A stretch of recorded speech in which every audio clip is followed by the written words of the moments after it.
Welcome, everybody, to day 2 of February 2021. This is our fourth annual event. We have a video every day of the month of February.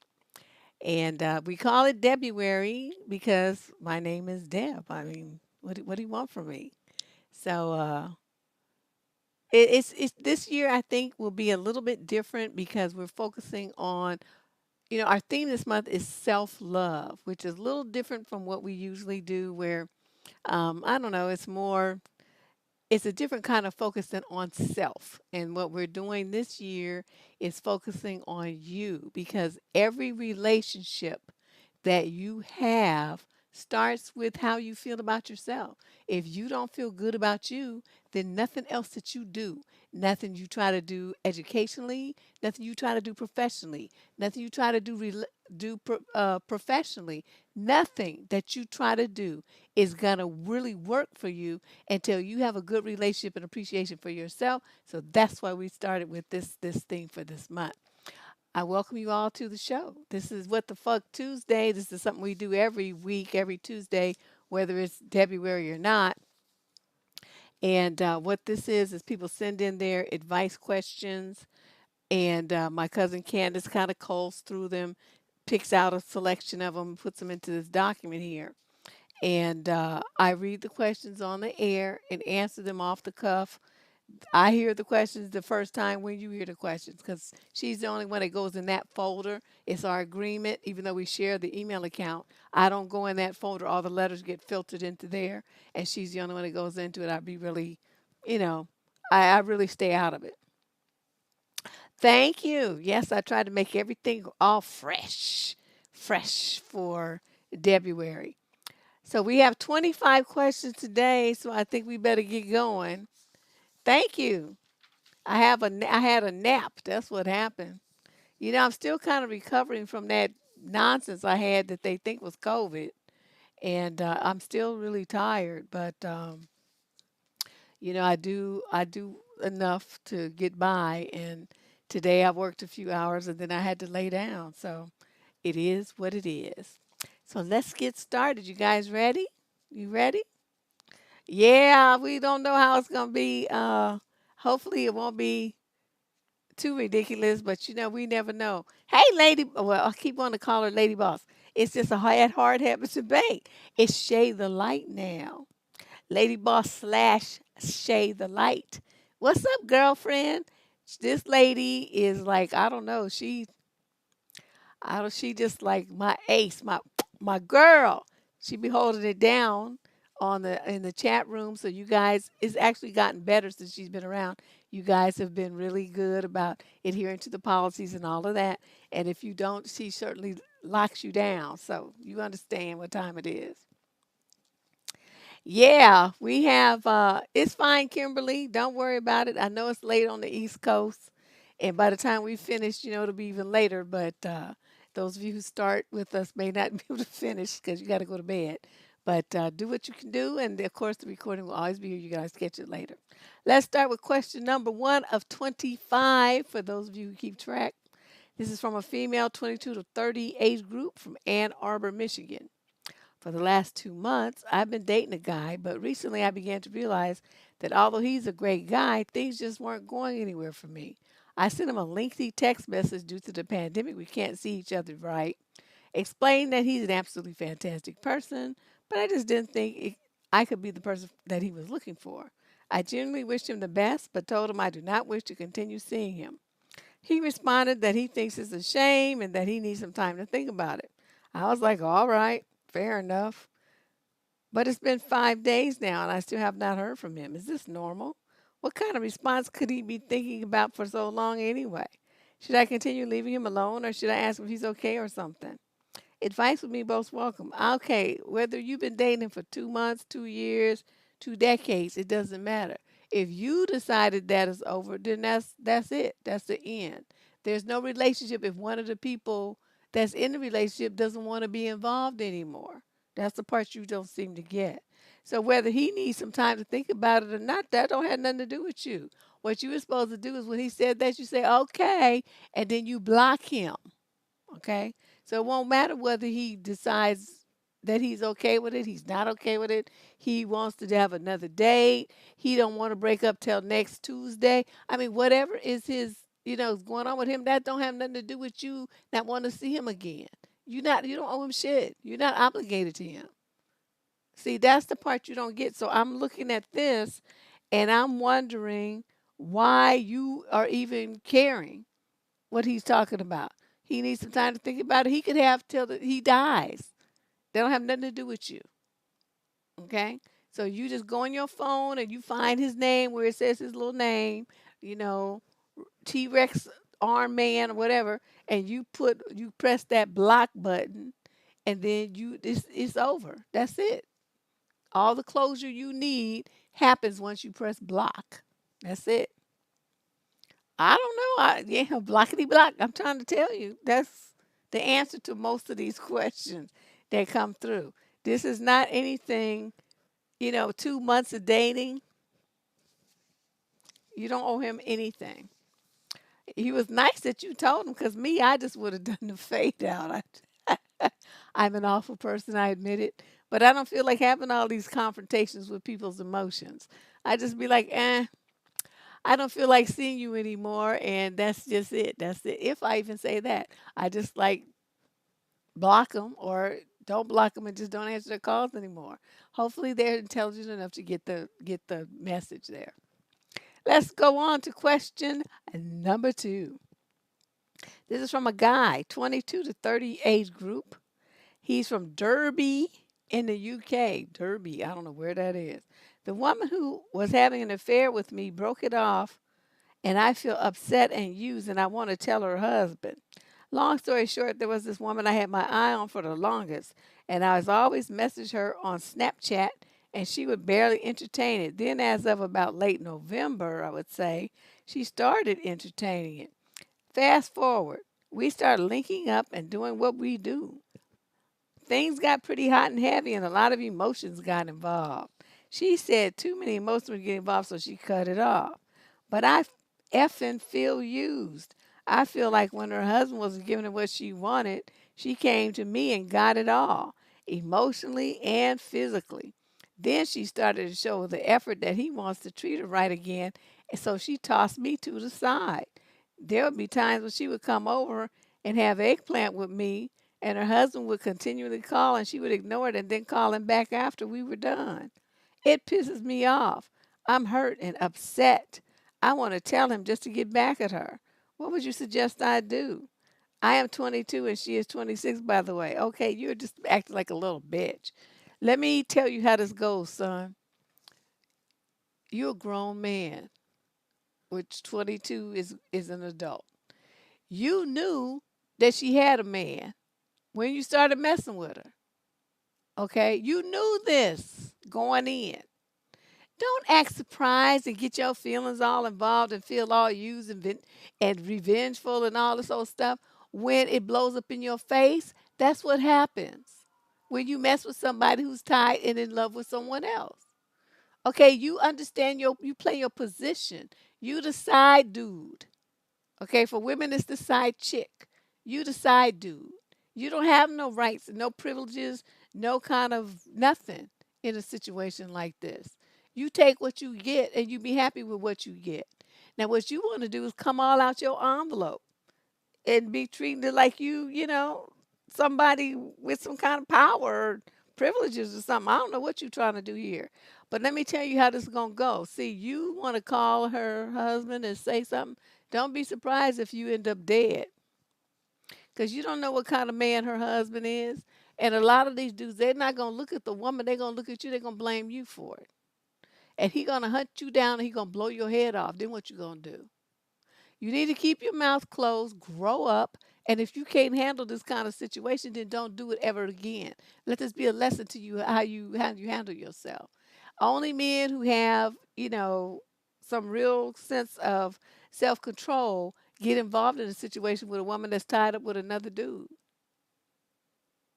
Obviously that ain't you, because you too in your feelings about it and acting like a big fucking baby. I'm telling you, that's not the move to make. You don't know what kind of man her dude is. And you acting like this, could get you killed. And he's not going to do nothing to her. He's going to do it to you because he's going to feel like you are the one who's the threat to his relationship.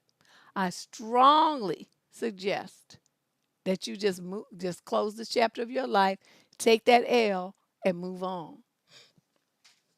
Yeah, he's young and stupid. And he's thinking, he gonna get her. I don't know what he thinks. If he gets her in trouble, that she gonna come back to you. She's gonna hate your fucking guts. That's what she's gonna do. No, this is a no-win situation for you if you start blabbing. Nothing is gonna come good out of this, except like I said, the least is you get your ass kicked, and the most is your parents be burying you. Okay, because you just don't know what kind of cray cray her man is. I'm telling you, these dudes, that's not a move you want to make. You don't want to do that. You don't want to do that. That's all I'm gonna tell you. Let's move on. Question 3, female, 22 to 30 out of Nashville. I have a what would Deb do question. Oh, these are always fun. If a guy you just started texting says he wishes he could hold you, how should you react to that? I think it's a weird thing to say to someone you don't know. What is this, like an online dating situation? I just got accused of having a grudge towards men because of that. Okay, this question is like really odd. I'm gonna assume that you must have told him what, or you wasn't really into it, and so he says you have a grudge towards men because you didn't want him to hold you. When a guy says some shit like that, that he's exposing his hand. One of the hey, Leandra. I'm Can you imagine me and Leandra in a bar at the same place with my game and her game together? We would leave with every man's money that's up in the place. But I digress. Let me talk about this poor little dude here. I mean, this poor little girl here. Okay, let me tell you something.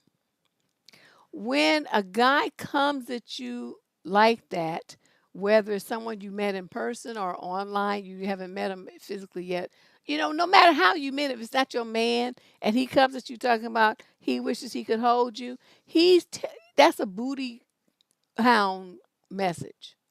All he wants to do is scroll. Okay, that's what he's telling you. So to say, well, he wants to couch it in some kind of thing like, well, I want to hold you. Why would you want to hold me? I've never laid eyes on you before. I don't know you from a hole in the ground. What you trying to do? Yeah, Leanne is crazy.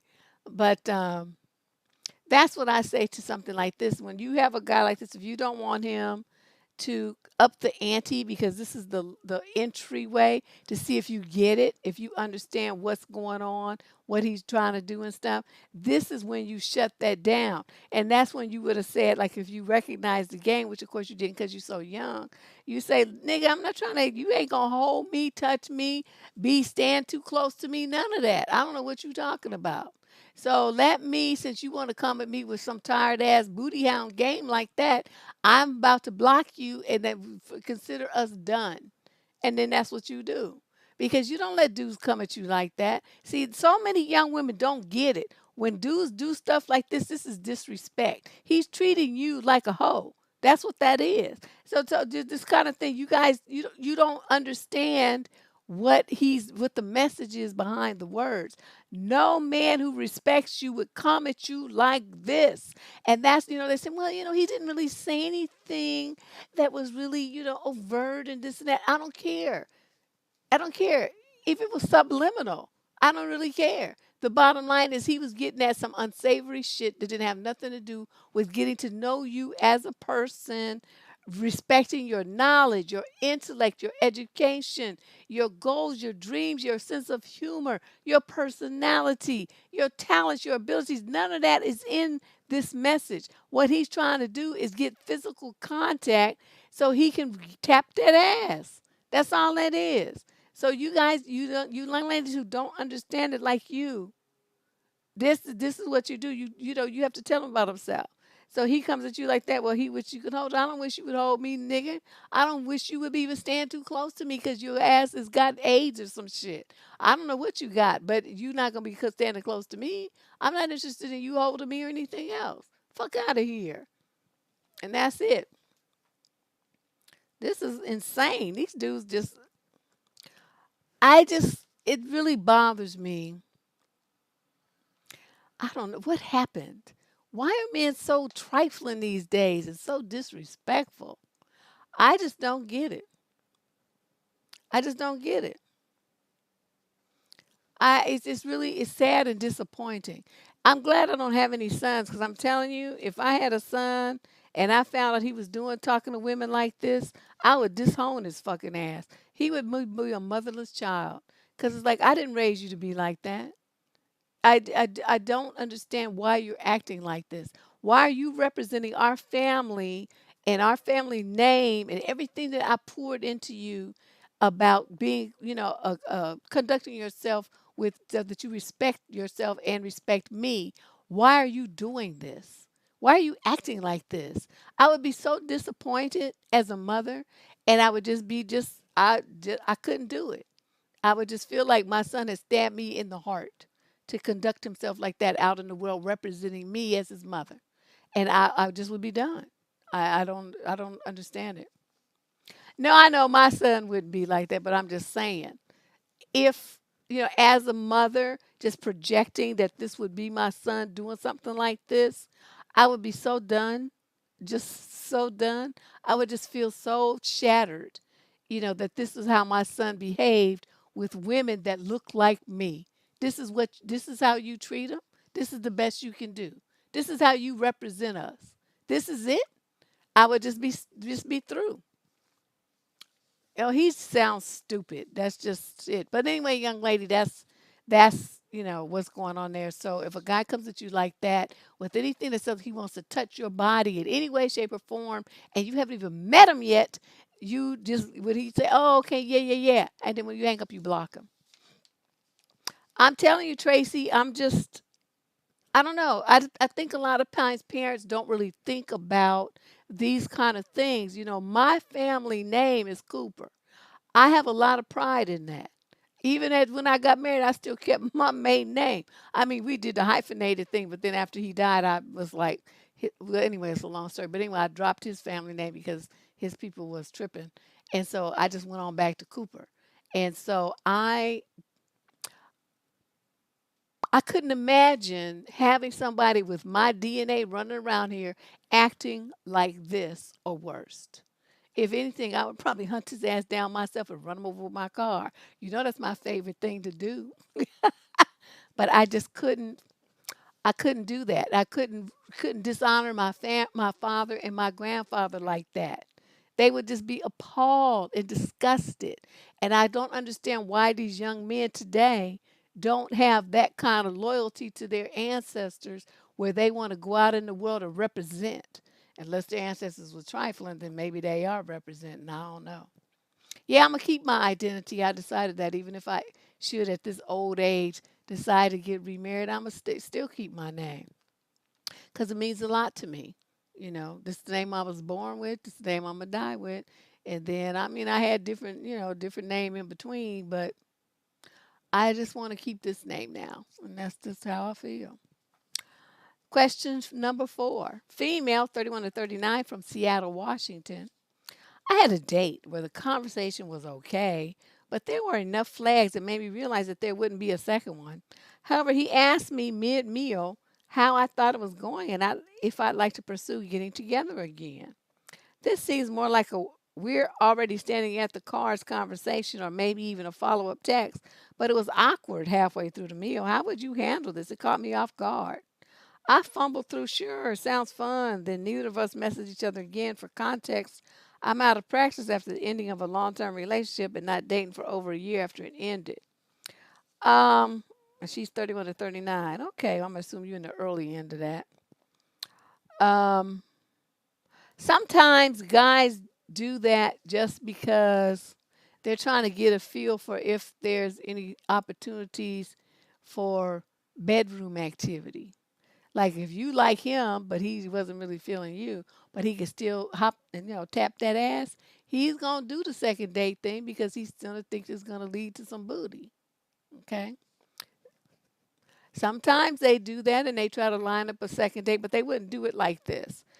If the guy was truly interested in you, he wouldn't come at this because I come at you like this because I've been on dates where guys were really interested and they really wanted to, get that second date locked down. It's not this way. What they do is they ask you, well, what are you doing on Friday night? What are you doing on Saturday?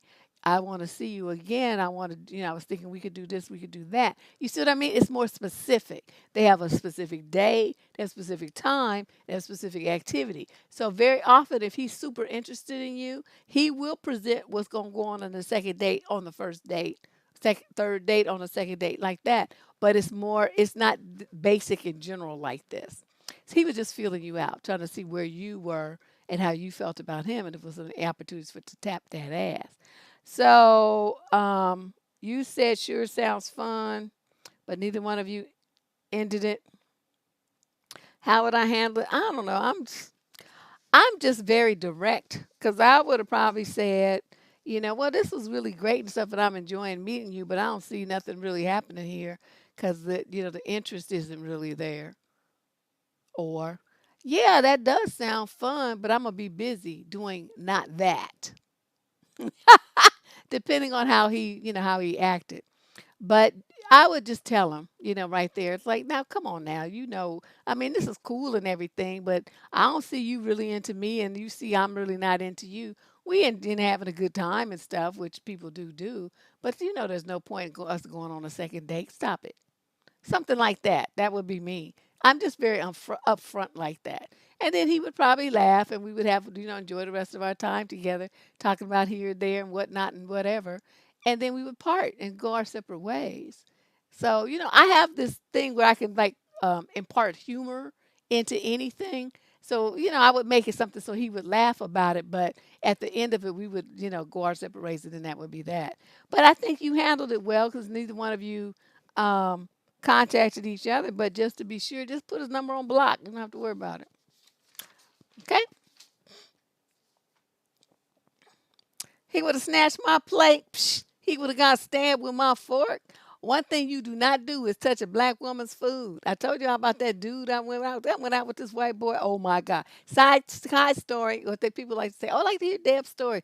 Okay, why did I go with this white boy? Okay, I went out to lunch with this white boy. That sounds working as a trainer.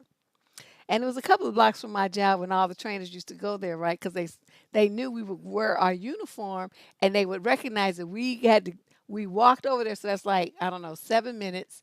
And then we got to get our food, eat, and be back in an hour, right? So they would see us with our uniform and they would put our orders in front of everybody else so we could be in and out. And I went to this place all the time. So they see me come in, right? And they see me with dude and they looking at dude like, what?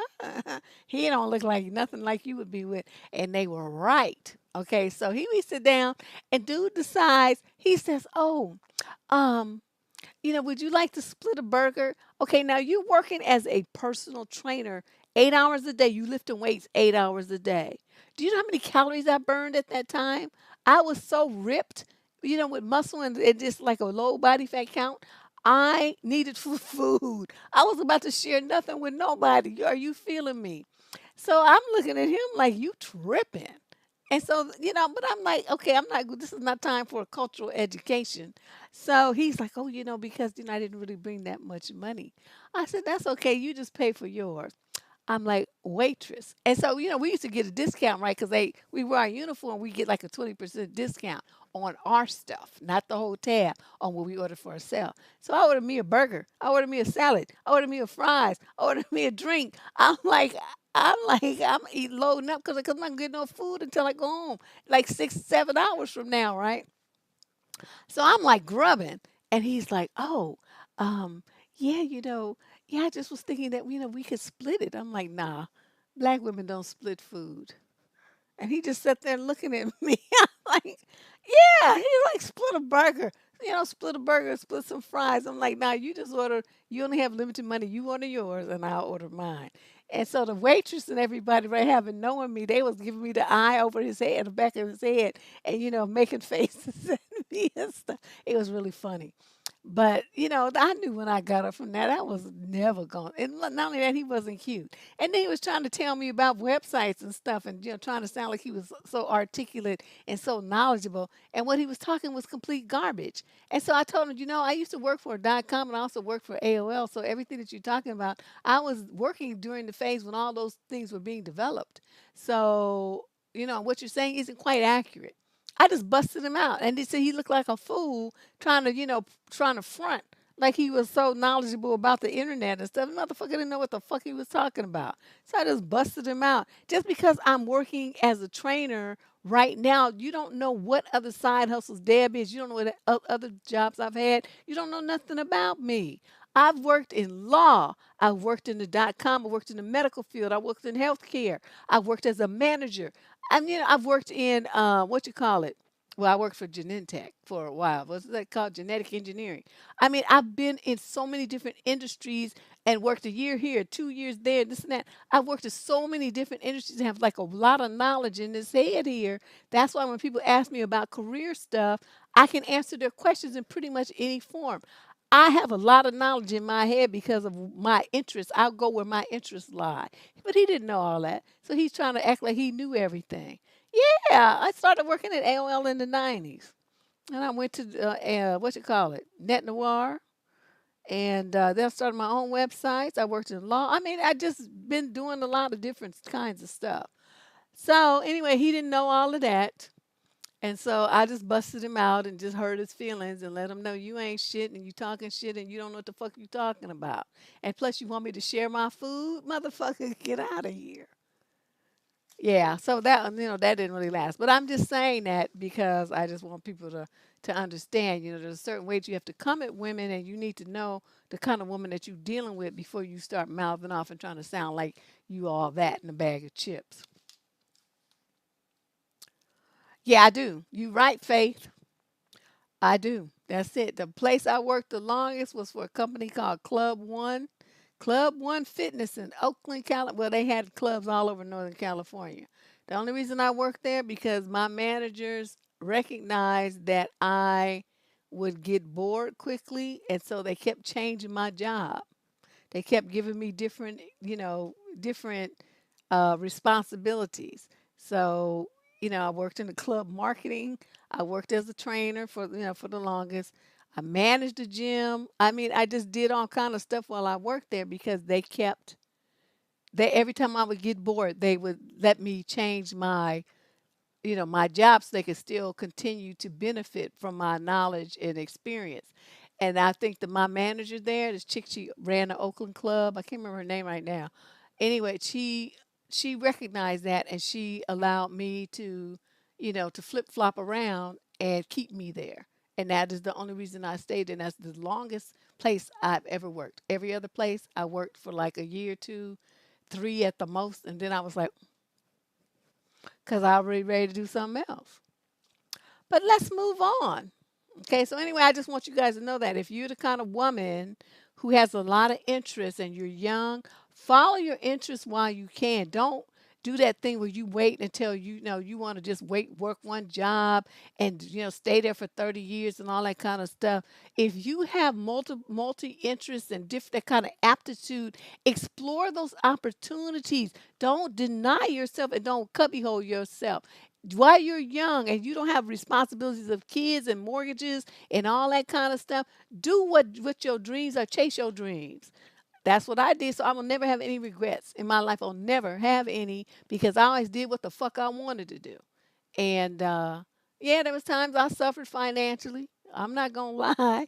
So I was like, oh, maybe I shouldn't have done that. But you know what? It didn't matter because in the end, I was still happy with my choice because I made it and it was fulfilling in a different way. Maybe not financially, but a different way. So be ready to take that L if it comes your way. But I'm just advocating that you not be afraid. Don't listen to people to try to cubbyhole you. Chase your dreams, chase your passions.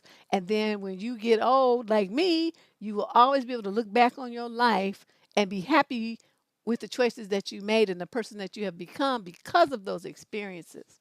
Okay? It's very important that you do that.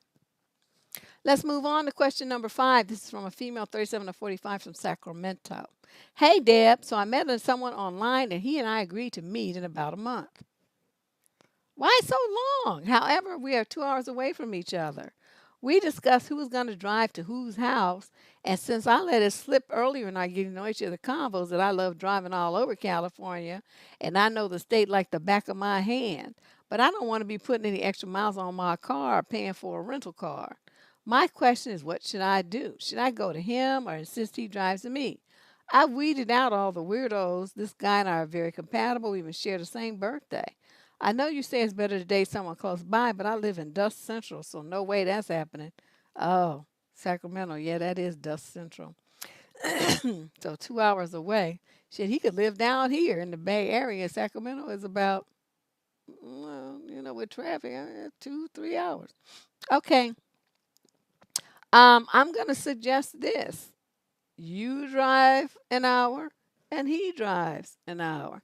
And y'all meet somewhere in the middle. If he's in Sacramento and say he's here in the Bay Area, you can meet in like, I don't know, Vallejo. That's, an hour for each of you to drive to Fairfield, something like that, Vacaville. There's lots of nice restaurants like off of Vacaville. There's that shopping complex with shit, I can't remember the name. But anyway, anywhere in that little part of the corridor, you guys could find some place to meet. Restaurants are back open in California for outdoor dining. That started last week. So you guys can meet in the middle of the day when it's hopefully, it's not freezing. You might have to wear your coats outside, but you can still meet out, have a nice little lunch or something, and talk and get to know each other. And that would be what I would suggest. You don't want to make all the effort. You don't ever want to do that. You want to see him some contribution to him. And then, okay, so now that's the first date. Now, if he wants to see you again, he gonna come to where you are. Heed my word. You're not gonna start your engine except to drive 10 miles to wherever it is, 5, 10 miles to somewhere in Sacramento. He's gonna come to you. If he doesn't want to do that, then you dump him. Because if you got a man who's not willing to make that kind of effort to, get with you, he's not going to be making that kind of effort in the future either to see you. That means you're going to be always driving to wherever the fuck he is to see him 2 hours there, 2 hours back. It's always going to be on you. No, if you all become a couple, yeah, you can switch up like that. But I'm talking about in the early days where he's trying to, stake his claim and all that kind of stuff. He needs to do the work. So don't you offer shit. You're going to keep your mouth closed and he going to come to you and sack. Number 6, question number 6, male, 40 to 49 from Santa Clara, California. Wow, we have a lot of California ones today. I'm seeking advice about a Valentine's Day gift for a woman I've been dating during the COVID lockdown. She's 36 with 2 kids and is the owner of a boutique tech firm slash web consulting firm. I'm 45 with no kids and I like her very much. We've been dating since summer of 2020. Time is always in limited supply for us, more because of her work responsibilities than the children. Normally, I think a trip would be perfect, a short getaway, but given COVID and all its difficulties and restrictions, a more straightforward gift might be in order. All I think is that she doesn't seem to spend much time or money on herself in any way. But for the same reason as not taking a trip, a spa sort of thing is out too. Yeah, that's true. I miss my masseuse so bad you just don't even know. I'm just all crooked, muscles all tight, I can barely breathe. It's horrible. Would a clothing gift certificate be weird? Probably yes. Like I'm saying, dress better or something. Yeah. Ugh. Maid service to the house, she'd probably be insulted like it means, hey, clean up around here, you nasty heifer. Ugh. Yeah. I see what you mean. I don't know. I'm really stuck on this one. Can the ladies of the crew offer me some helpful ideas? Bam! This is on y'all. He's asking y'all to give him some ideas about. Okay, dude, but wait a minute. You only been dating her. You haven't been dating her a year yet. What's wrong with candy and flowers like people typically give folks on Valentine's Day? Why are you trying to be all special and unique for somebody you haven't been dated a year yet? Slow your roll, home skillet. I mean, it seems like you really like the lady. I'm not trying to be mean to you, okay? I'm just saying you are trying to do a little bit too much considering how long you've been in the relationship. Send her ass to her office. Now, this is the important part. Send her a giant ass bouquet to her office. with the candy. Now, why is that important to women? Because it makes a statement. Everybody gets to see it, right? Everybody in the office is like, oh, wait, what is this? Who sent you? What? Look at these flowers. This is amazing. Wow. Okay. And so it makes a huge statement. You'll get a lot of points.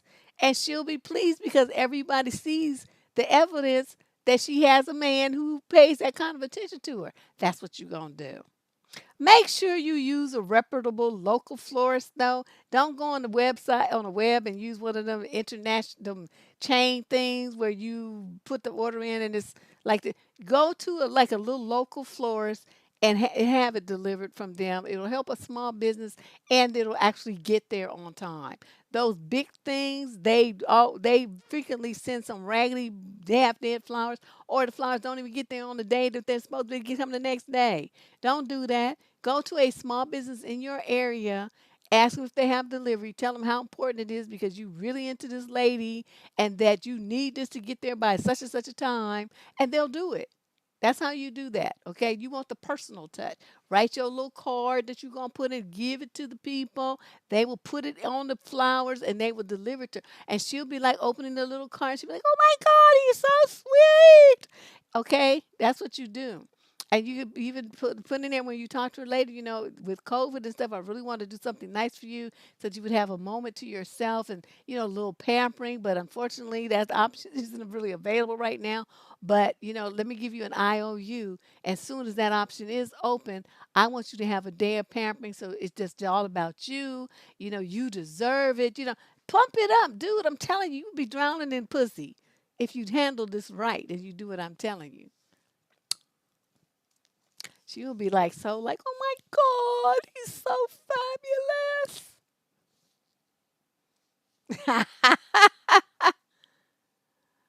Costco? Oh, somebody in the chat room says Costco has amazing floral services. I never knew that. Okay, I just learned something new. I didn't know that. And they deliver? Hmm. Kimberly, your ass would do Valentine's Day if somebody sent you something because you wouldn't have a choice. It would be Valentine's Day and your ass would get a present. You'd be like, oh my God, I guess I do Valentine's Day. Yeah, it's not about what you do. It's about what he does. Okay. So you on the receiving end of this. And I know a lot of women these women be like, oh, I don't want just something for myself. I want to give him something too. Give his ass some pussy. That's all he wants. Men are very simple. Just tie a red bow on your neck and just whatever, and he'll be happy, and that's it. It's really not that hard.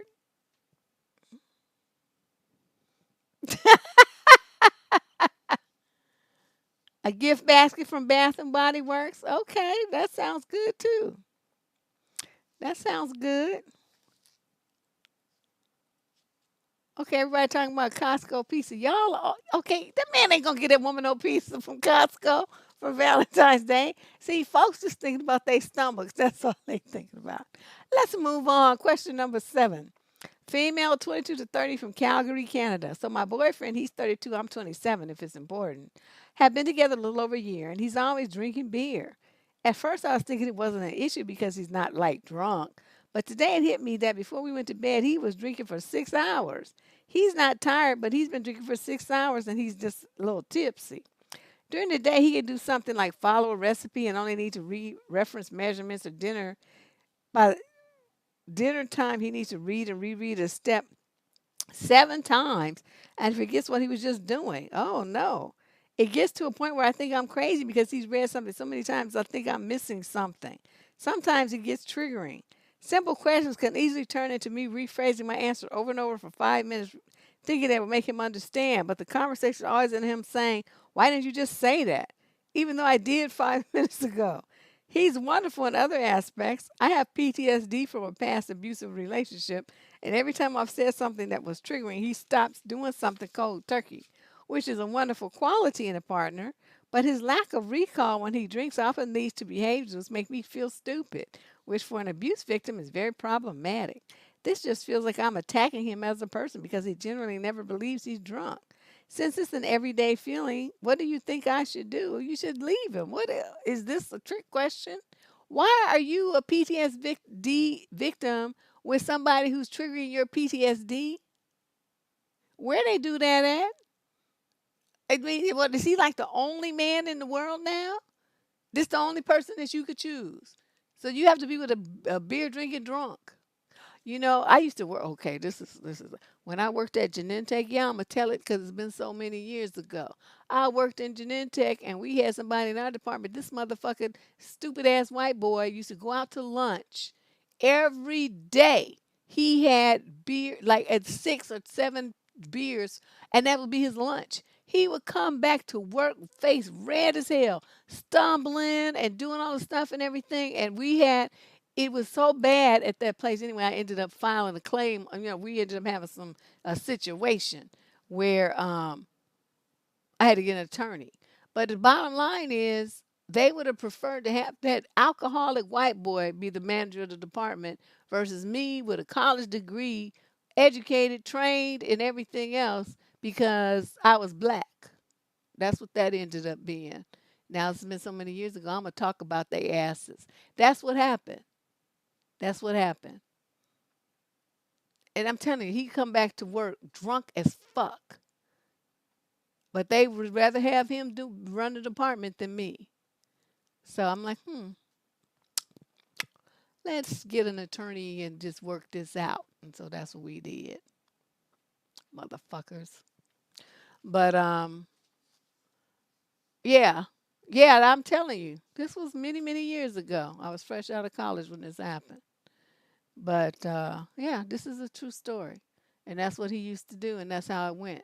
Oh, I wasn't tripping because when I left, I believe me, Deb left like a G. You're not gonna fuck over me. Hood rats don't. You don't fuck over hood rats. You pay hood rats. That's what you do.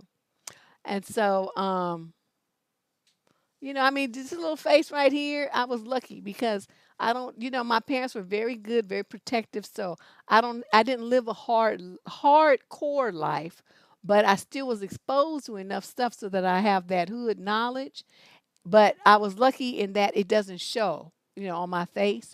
So people get very confused and they see all these smiles and dimples and all this stuff. And the big eyes and the, bright smile and they think, oh, she's stupid. And they don't understand what's really going on in his head. And so they got a taste, but I'm telling you, this is a true story. So when you have a situation like this, girlfriend, you are dealing with an alcoholic.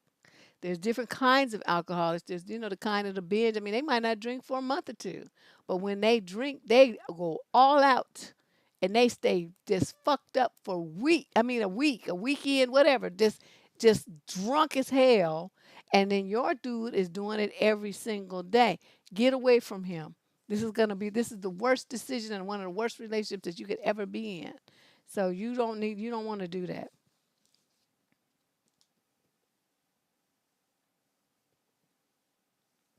Yep, I did.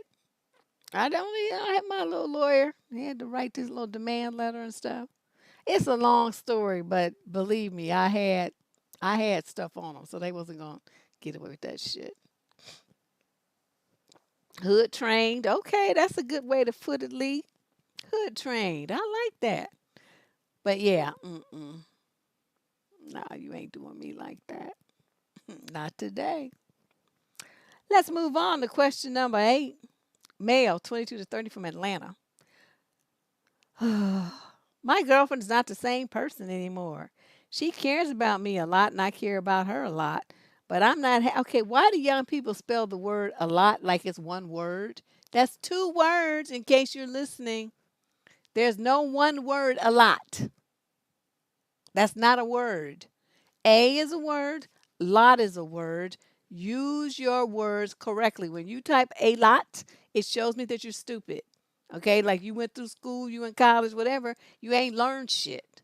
Because you sitting up there typing some dumb shit. Don't do that. Especially don't go on a job and try to compose an email or a business letter and type a lot as it's one word. You will expose your ignorance. Okay, don't do that. This is just stupid. Anyway, let's moving on. Okay, just I care about her a lot, but I'm not happy with her anymore because she has become extremely controlling and toxic. Even I love her a lot still and care about her, so I'm afraid of hurting her. But the breakup must happen. What should I do? You don't worry about hurting her. See, you're getting hurt, right? You're being hurt by this because she's a different person now than the one that you fell in love with. She's changed. And the person that she's changed into is someone that you don't want to be with. She's not the person you fell in love with. She's different. And so what you do is you say, I still care about you, and that's why this is going to be so hard for me. But I don't see this going anywhere, anywhere. And dealing with you is driving me. Well, okay, that's what I would say. But for you, probably say something like, I think it's best that we, take a break from each other and try to figure out what we can do and how this is going to go and where we can, I don't know, some dramatic little nonsense. But basically, it's like you throwing her a bone of, taking a break. But it really means we're breaking up. But you don't really say that. You just say, I need a break. I need some time. I need some time away from you. I need to think. Things are different now. I need to consider how this, what I'm thinking about this. And then after a week or two, then you say, this, yeah, I just decided this really isn't working and I just want to break up. And then that's when you tell her. Yeah, a week or two, three later. But you can't be afraid of her. I mean, it's nice that you're afraid of her, and that means you really care about her. And I don't fault you for that. That's very nice. But as you go through life, you have to think about the fact that that's not how love works. At some point, you have to decide that you love yourself more than you love someone else. And yes, they may be hurt by your decision, but that's not your responsibility. Your responsibility is to take care of and love and protect yourself from nonsense. So yes, you try to do it, as in as respectful way as possible. I'm not saying you just cuss her out and tell her she's a stupid bee and all stuff. You don't want to do that because you love her, you care about her. But the bottom line is you can't do this anymore. So you have to take care of yourself, okay? And usually that kind of way where you put distance, it's like a gradual process. First, you put distance between you, let her get used to you not being around, and then you make the final cut. Usually that works a little bit better. Question number 9, female 22 to 30 from Brisbane, Australia.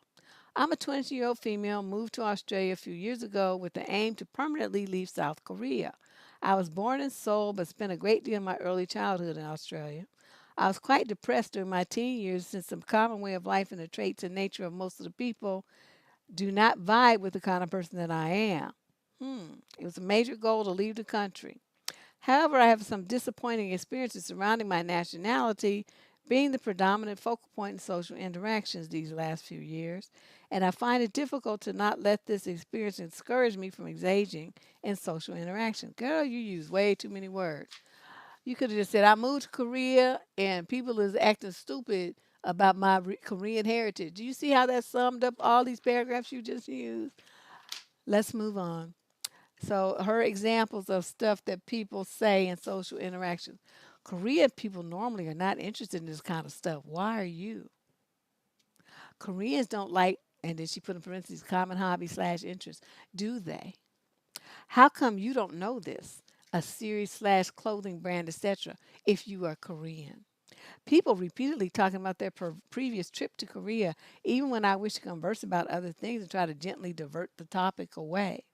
People repeatedly talking about Korean food and what Korean food I cook. I know that most of these examples are not from menace and they're mostly aimed to be conversation, but it upsets me that my nationality is a focal point of 90% of the social interactions I engage in.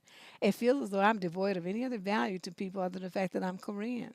I feel quite ashamed that I'm not able to deal with such things gracefully, as this is mainly from my upsetting years in Korea, and clearly I have not dealt with the micro trauma inflicted from my years of living there.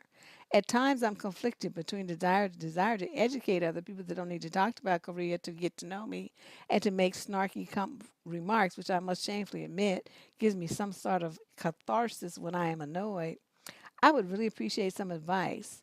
I want to thank Candace for including my question. She writes, okay, it's fine. Candace gets, yeah, because you know, this is one I would have skipped. Okay, let me go back here because she wrote so fucking much. Okay, so she grew up she was born in Seoul, but she early childhood was Australia, so she was back in Korea. Then she moved back to Australia. Okay, and then stupid Australians are saying, okay, let's go over this. What would Deb do if Deb were Korean? Korean people are normally not interested in this kind of stuff. Why are you? Are you stupid? Am I the national spokesperson for every Korean in the world? Why are you even asking me that? That sounds like a stupid racist question. Shut that shit down. Example number two. Koreans don't like common hobby slash interests, do they? Again, am I the national spokesperson for every Korean on this planet? You know, there's blank million of us. I'm sure that everybody likes something different. Why do you think that the color of somebody's skin and that where they were born mandates what they like and what hobbies and interests they are? Do you know how stupid you sound right about now?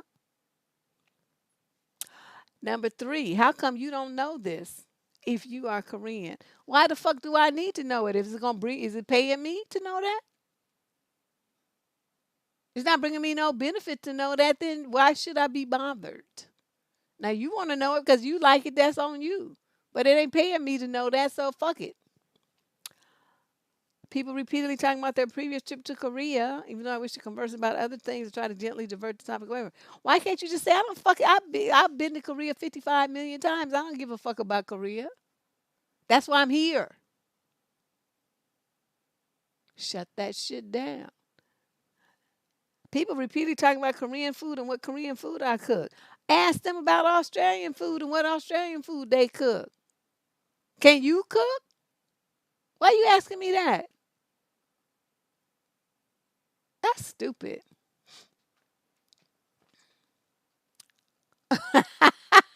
What would Deb do?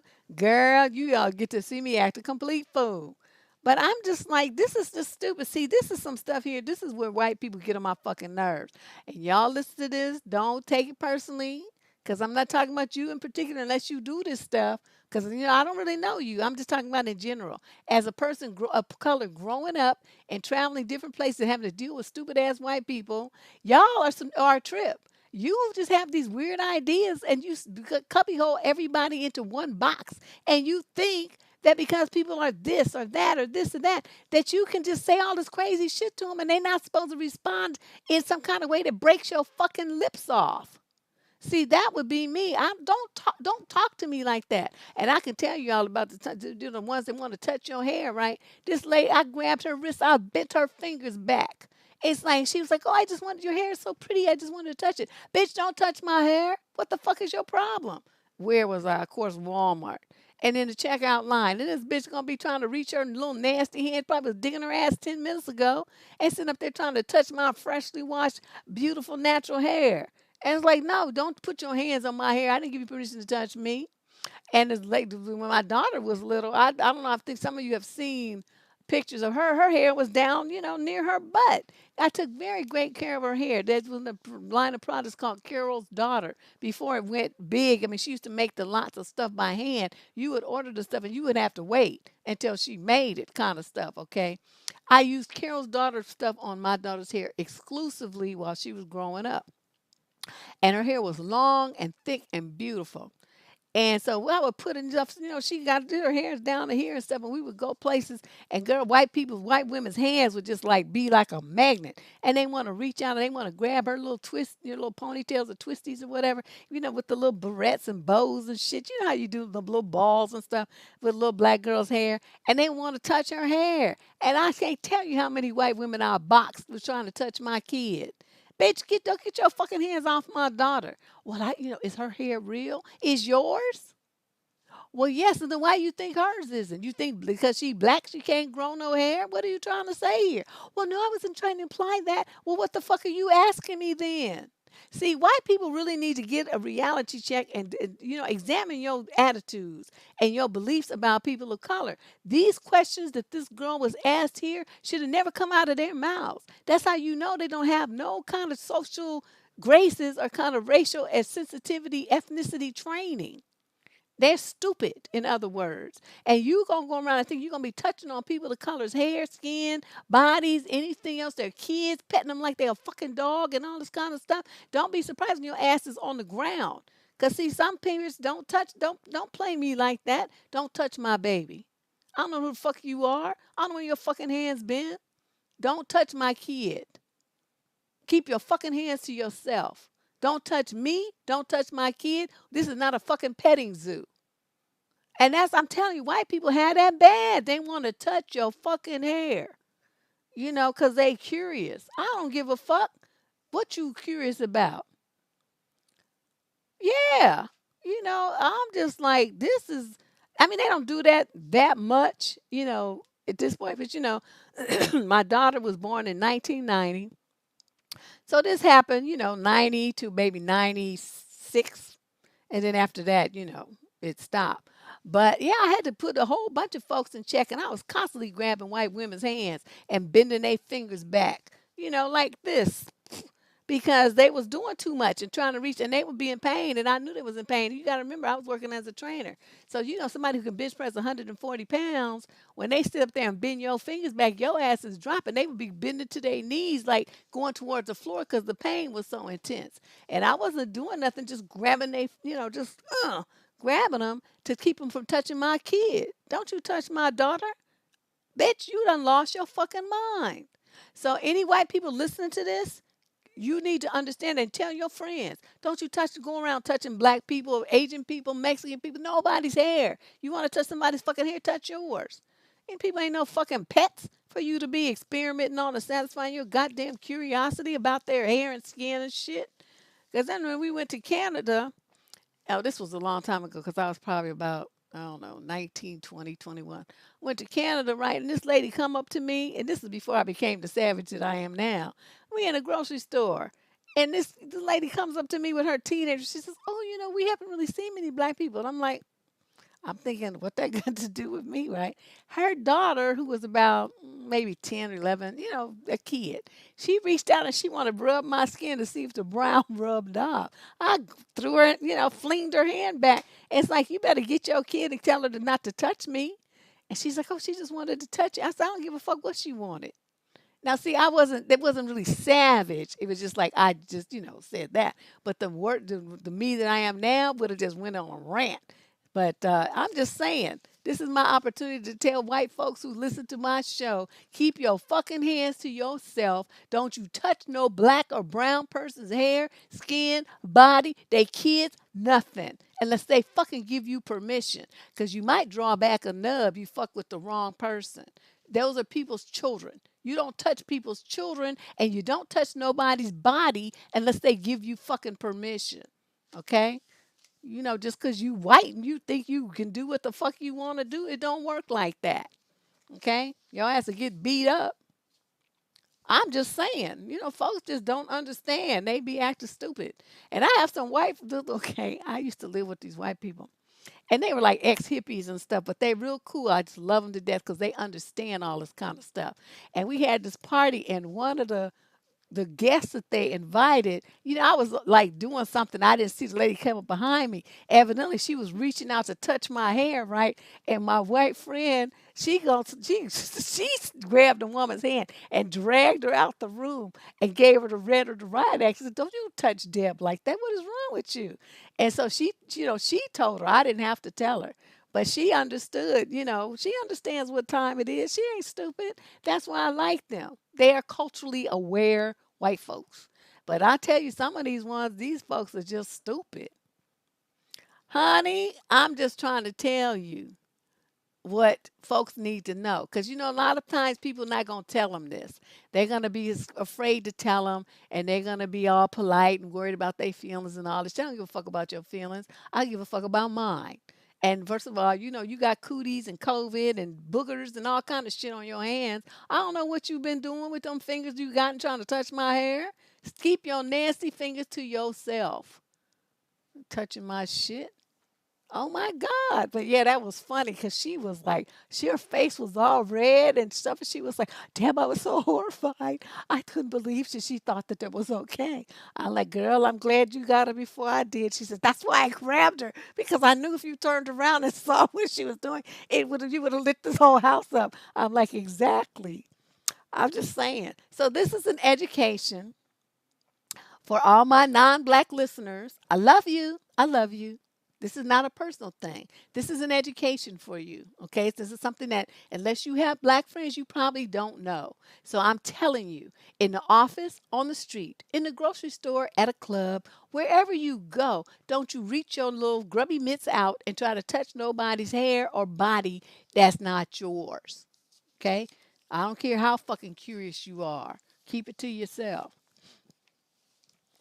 Yeah, they folks be tripping. Let's move on to question number 10 now that I finished that educational rant. Female 22 to 30 from the UK. I am biracial. My mom is Kenyan, living in London. I love fashion and makeup. I am always up to date on the latest trends and spend a good amount of time each morning on my clothes and makeup. It boosts my confidence, and I love to start each day with a different look. I especially love to dress in vibrant colors, extraordinary patterns, and cuts. While the field I work in doesn't have anything to do with fashion, it's not seen as unprofessional to dress a little more eccentric. My company in particular does not care. As long as you don't wear something offensive and don't look like you are serving shots with your belly button, you're good to go. Huge part of my job is to give presentations to and hold events with potential clients. I am doing this together with another coworker. My ex coworker, let's call her Sandra, left the company a few months ago. Her replacement, let's call her Karen, ugh, is the total opposite of me fashion wise. She doesn't do makeup and mostly wears dark, plain colors. I don't mind at all, and I certainly do not judge her for it. Some people just aren't into fashion and the like, and that's totally fine. You do you. Karen is a good coworker, well organized professional. We get along well. Well, except for one point.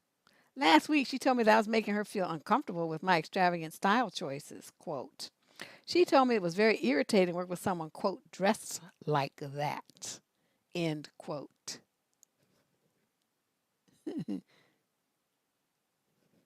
And that it was distracting our clients from her when she was speaking. And from the event itself, she asked me to, quote, tone it down. I was very surprised to say the least. As you know, bright colors are part of my mom's culture and it's part of who I am. So remember, her mom is Kenyan and, Africans, well, people of color, period. Like from Mexico to Peru to, I mean, everywhere tend to wear bright colors. Okay. So anyway, Sandra and none of the other bosses or coworkers ever told me that my style was distracting or inappropriate. I even get complimented on my look. Well, since all my other coworkers and my boss did not have a problem, I never get any negative feedback from my clients, I did not tone it down. How I dress is a big part of who I am and should not be totally acceptable as long as I am not overstepping company dress code. Karen was very disappointed to say the least. She did not talk to me about it again yet. But I can tell it bugs her, but after all, it's not my problem. It's not her place to tell me how to dress. Just in case, I want you to know I posted this on another forum before I found out about you. But I was so excited to find a black woman to answer my question, so here I am. Okay. I just looked up and saw somebody's typed in there. What the fuck is wrong with people? Trying to regulate. Okay, because you're young and a polite individual, I can see where you would, respond the way you did and just be looking at her. This is me. You're not my supervisor, and I dress the way that I want to. You don't tell me nothing. If it's not against the written company policy, I can do whatever I please. You don't have to like it. It's not up to you to like what I wear. Instead, why don't you stop dressing like a funeral director and put on some color yourself? It might help brighten up your mood because you run around here acting like you like have postpartum depression or some shit. I mean, I would say something snarky. I'm sorry. I know you're not trying to do that, but that would be me. And I would probably look at her and say, why don't we? I will bring some makeup, or why don't you buy something that matches your skin tone, and I'll put some makeup on for you so that we can see what you look like with some color on your skin, because you look like a washed out hot mess. Something like that. And so she want to get some attention from the clients and stuff. Then, bitch, put on some color. What you doing? You dressing in browns, black, and gray? You look like you're going to be about to be buried or some shit. What is this? So, sometimes in a situation like this, she's envious of the fact that you have like a positive energy and you're vibrant and exciting and people respond to you positively. She's envious of that. So for her to come at you like this is inappropriate. For her to tell you to tone it down, it's like what? Who the hell do you think you are to tell me anything? You don't tell me what to do and how to dress. See, that would have been me. You don't tell me shit. You need to check yourself, ho. You don't be trying to check me about how I dress. This is my cultural heritage since I'm half Kenyan. So you trying to tell me that at my Kenyan mother is too much for you to dress in a vibrant color? You know that's part of who I am. So you trying to tell me to deny my cultural heritage to satisfy you? Fuck out of here. Yeah, I'm just telling you. She doing too much. This would be something that would have me up at HR. It's like this is a what they call a racial microaggression because she's trying to put you in a category that pleases her. Like, her white opinion is the end all and be all of the whole office. She don't regulate shit about the dress code. So, I'm sorry. I know you're young and you trying to get along and all this old stuff, but I'm telling you, you better find your voice. You're gonna be dealing with crazy ass white women in the office, because they be getting out of pocket all the time.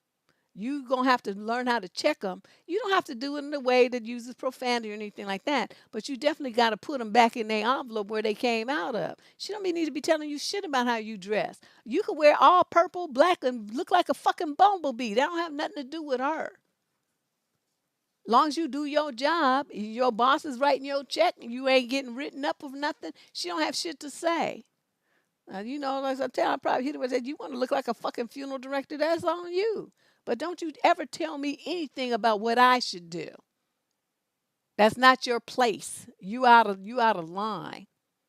Don't ever talk to me like that again, or we're gonna have a problem and we're gonna be in HR. So that's would have told her ass something like that, just so she would understand. That's like the problem is, they did get. That's why you named her Karen. Understand? Because they be trying to regulate on people. Just as a side note, another one of my stories. Be listening to them stories that they be talking. They have videos where they talk about the wild Karens wilding out, and I just don't understand why people be trying to talk to them and be like regular, and having conversation with them. Oh, let me just explain. I don't really work here, this and that. Instead of just saying, "Look here, you honky bitch. I don't fucking work here, and even if I did, I wouldn't serve your stupid ass." But mainly, it's like you don't tell me what to fucking do. I'm a customer just like your ass, bitch. Something like that. Don't be trying to tell me shit. Fuck out of here, bitch. Ho. I mean, all kind of crazy stuff. I would just go smooth off. I'm just waiting. I'm just like, oh my God, maybe I need to hang out in Walmart more so I can run into one of these Karens so I can lose my mind. But alas, every time I go, everybody just looks at me and they just keep it moving. So I haven't really had that opportunity. But I so want it. I just want to be able to cuss somebody out just with impunity, just for no reason. Yeah. I just want to. But yeah, they be trying to like navigate, negotiate with them and stuff. Oh, I don't, let me find someone who can help you and all that stuff. It's like, bitch, I don't give a fuck if you dry up and blow away. Get out of here. Stupid hoe. You can't even identify what the difference is between a customer and somebody who fucking works here, you dumb bitch. I mean, see, I would be like that. And you work here. Your mama works here. Why don't you ask her to come and help you? Fuck out of here. Stuff like that. I mean, I just don't understand. But then when I sit there and I listen to those things, like, I get really mad. And I'm just like, why can't this ever happen to me? So I could like lose my mind.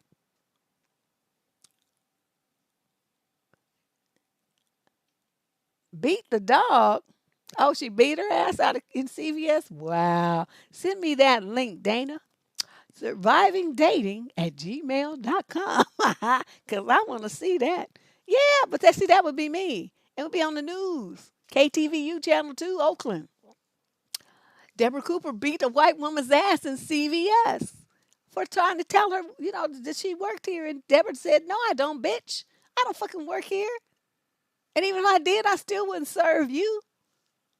Stuff like that. I'm just saying. I don't understand why they be so polite to them.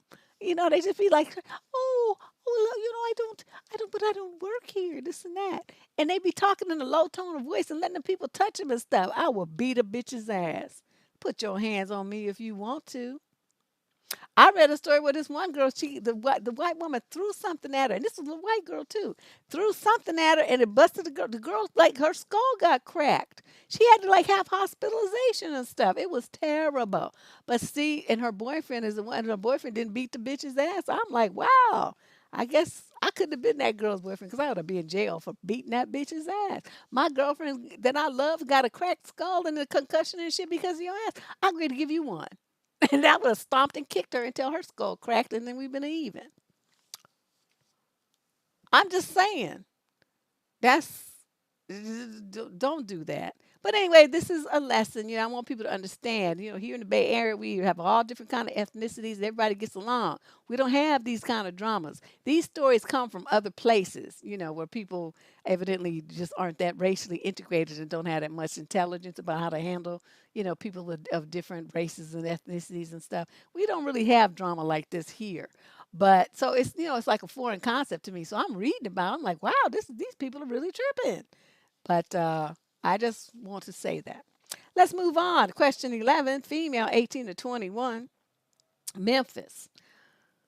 I'm 19, and I noticed that these two girls who are 20 and 23 seem to always want to make me feel bad because now I'm doing an advanced course while they're still stuck in a basic course I started with them. Oh, this girl's writing is atrocious. So, how do you deal with people who don't really like it when you're doing good in life or achieving things as they don't want you to be in a stage higher or better than them? At the same time, I also notice that these type of people take delight in seeing you suffer and only like it when you face struggles. How do people deal with people like this? How do you deal with how it negatively impacts you? Thank you so much for choosing my letter, and your advice would be appreciated. Okay. Okay, you are. You, just the letter U. Mm, no capitalization, little punctuation. Because is BCS. So, see, these young people type like they're texting. I hate letters like this, but I know my cousin left it like this just so I could go on this rant. Um, Young lady, when you have people like that want to make you feel bad because you're doing better than them, what do? You cut them out of your life. You're not obligated to talk to these people. You don't owe them shit. Do you owe them money? Do they owe you something? Do you live with them? I mean, why are you still affiliating with someone who's trying to do this to you and trying to damage your psyche? You don't give people like that any energy. You cut them out of your life. Now, if you work with them or something like that, you might have to interact with them. But what you can do is stop telling them stuff. Why do they know all this about you to get jealous of? Shut your mouth and stop telling them. That's the other solution.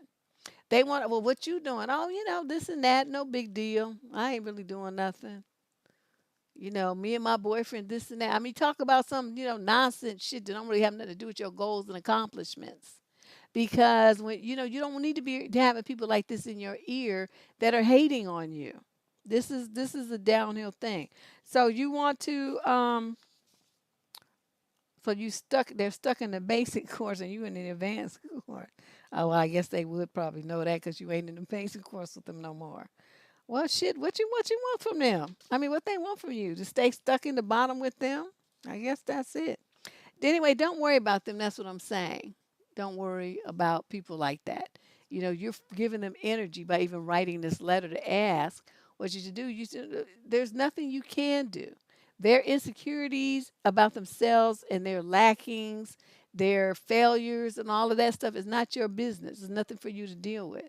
Just like, oh, you'll get there someday, 2028, maybe. Don't worry about it. Question 12, female 31 to 39 from West Palm Beach, Florida. Why, and she put a whole bunch of whys after the end, do men send those pics of them with that slick little smile laying in bed? Okay, those of you who do online dating, do you know what she's talking about? I have been in the midst of chatting with men who seem pretty normalish, just chatting about this and that, getting to know each other, nothing even remotely eggplanty. Then there's a lull in the conversation, and now it's nighttime. And ding, there's a message, and lo and behold, it's my buddy giving that little smile. Send me a pic of him in bed. Sometimes, as a little bonus, he's shirtless. Why do men do that? So now my choices are A, ignore it, but realize that the skeezy vibe will alter future conversation, or B, kind of do the nervous LOL thing, embrace myself for him wanting a tit for tat pic of me, pun obviously intended, or C, say what the fuck man and risk damaging his fragile psyche. The vibe is sexual in that pic, and while I love getting down and dirty as much as the next gal, these pics are, at the very least, a little further along in the relationship, don't you think? What saddens me about this is that it's hard for my brain to let go of how that felt. So even if he's the nicest guy in the world, things are now 99% sure doomed to fizzle. Because yes, I'm a woman and the numbers are skewed and there are a ton more yet to be skeezy guys out there. So I can let my fragile hope live another day as I let go of the for sure skeezy in favor of the might not be skeezy. Then again, maybe I'm reading too much into this. Maybe dude was just tired and wanted to smile at me. And I'm a bee. What do you think, Deb? Okay, let me do this. Okay, so where's my phone? I guess it's, I don't know where my phone is. So just say this posted tab is my phone. Okay, now dude wants to see you smile at him. He's going to do this, right? So that you see this and you see him smiling. He's not going to take a picture of himself laying in bed with his shirt off. So I understand what you're trying to do. You're trying to give him an out, but that's not how it works. He would just be showing a picture of his face. He would be in his kitchen. He would be in his living room. He would be, I don't know, in the bathroom. In the mirror. For people, a lot of people take a lot of selfies in the mirror. I mean, he would be like on his deck, on the patio, in his car, anywhere except the bed. That's trifling. That means he's just a booty hound, and you need to leave him alone. That's what that means. Yeah, she's staying too long. I'm with you, best life. Because it really, by the time they do that, when they send something like that, that's making a statement, young ladies listening to this video. That's sending a statement that he is promoting sexual interaction to a woman he doesn't know. What does that mean? Woman he's not dated. He has no relationship with at all. He doesn't know you. He doesn't obviously respect you. So what he's doing is just putting out feelers to see how you're going to respond. Are you going to respond in kind? Are you going to be like, "Ooh, you look so hot?" He's looking to see what kind of response you get. It's what I call the hoe test. Okay, there's an article on my blog, survivingdating.com. That article, I don't know, I wrote that article in the late 90s, and it's still one of the most popular articles on that blog. And it talks about how men test women to see what your morals and boundaries and values are. And it's not to say that every time the test is run that it's a negative thing. I mean, sometimes they're just testing you to validate the fact that you really are a decent chick. So what you want to do is go to survivingdating.com and read that article, the whole test, and then this will make sense. You will understand what the game is that's being run on you. So when a guy does something like that, you say, that was really inappropriate. I don't care to see you that way. So when I'm going to block you, or you just say, this conversation's over, lose my number. One thing I don't tolerate is disrespect. Or so, however you want to do it. Me, I would just block them and don't say shit. I don't want to waste my text. I'm not a good texter. And, for me to type, dun, dun, dun, that would take forever. My daughter, man, I'm telling you, if type texting was like an Olympic sport, she would win. Because girlfriend can go. But me, I'm like, oh, or, oh, so, whatever way works for you. But that's what's going on there. Question 13, female 37 to 45 from the UK. Hi, Deb. I'm 43 and from the UK. I've been watching your videos on YouTube and wish I had found you sooner. I've been seeing this man 39 for 2 years. We drifted apart for a few months in the middle, but over time, the relationship built in terms of sexual connection, at least on my part, emotional connection. Brief history. I have had lots of treatment for mental health problems, trauma, and I've struggled with low self esteem, but I'm pretty good now. I also have Asperger's and find it really hard to read between the lines and simply don't understand why people have to lie or manipulate, although I have learned several times that they do. Honestly, for all these reasons, I find myself in the middle of a relationship that is unnamed, unhealthy, and not fulfilling anymore, and I don't know how to end it. I've just been avoiding him for the past couple of weeks, which is atypical of me. No, which is typical of me. I can't ask for or get what I want in relationships at all. Just before Christmas, I took myself on the emotional roller coaster. It suddenly occurred to me that he could be seeing other women.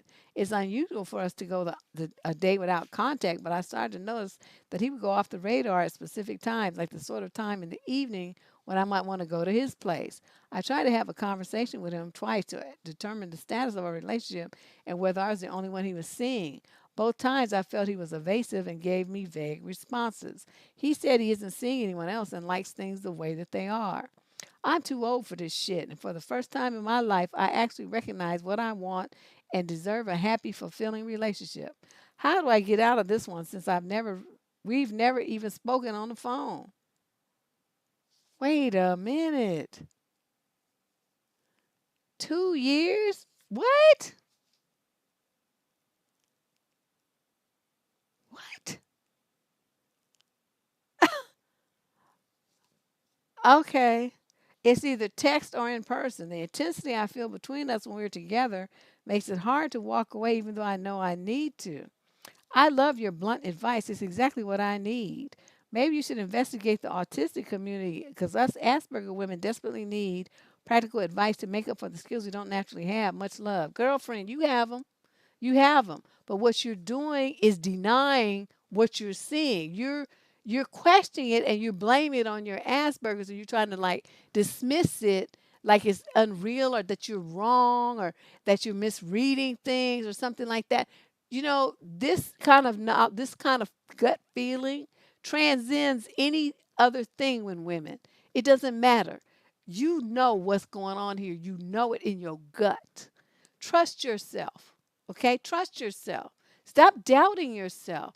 I'm not saying you don't have Asperger's and all that stuff. I mean, that's not my point here. My point is that you know you have a gut feeling that he on some monkey shine shit.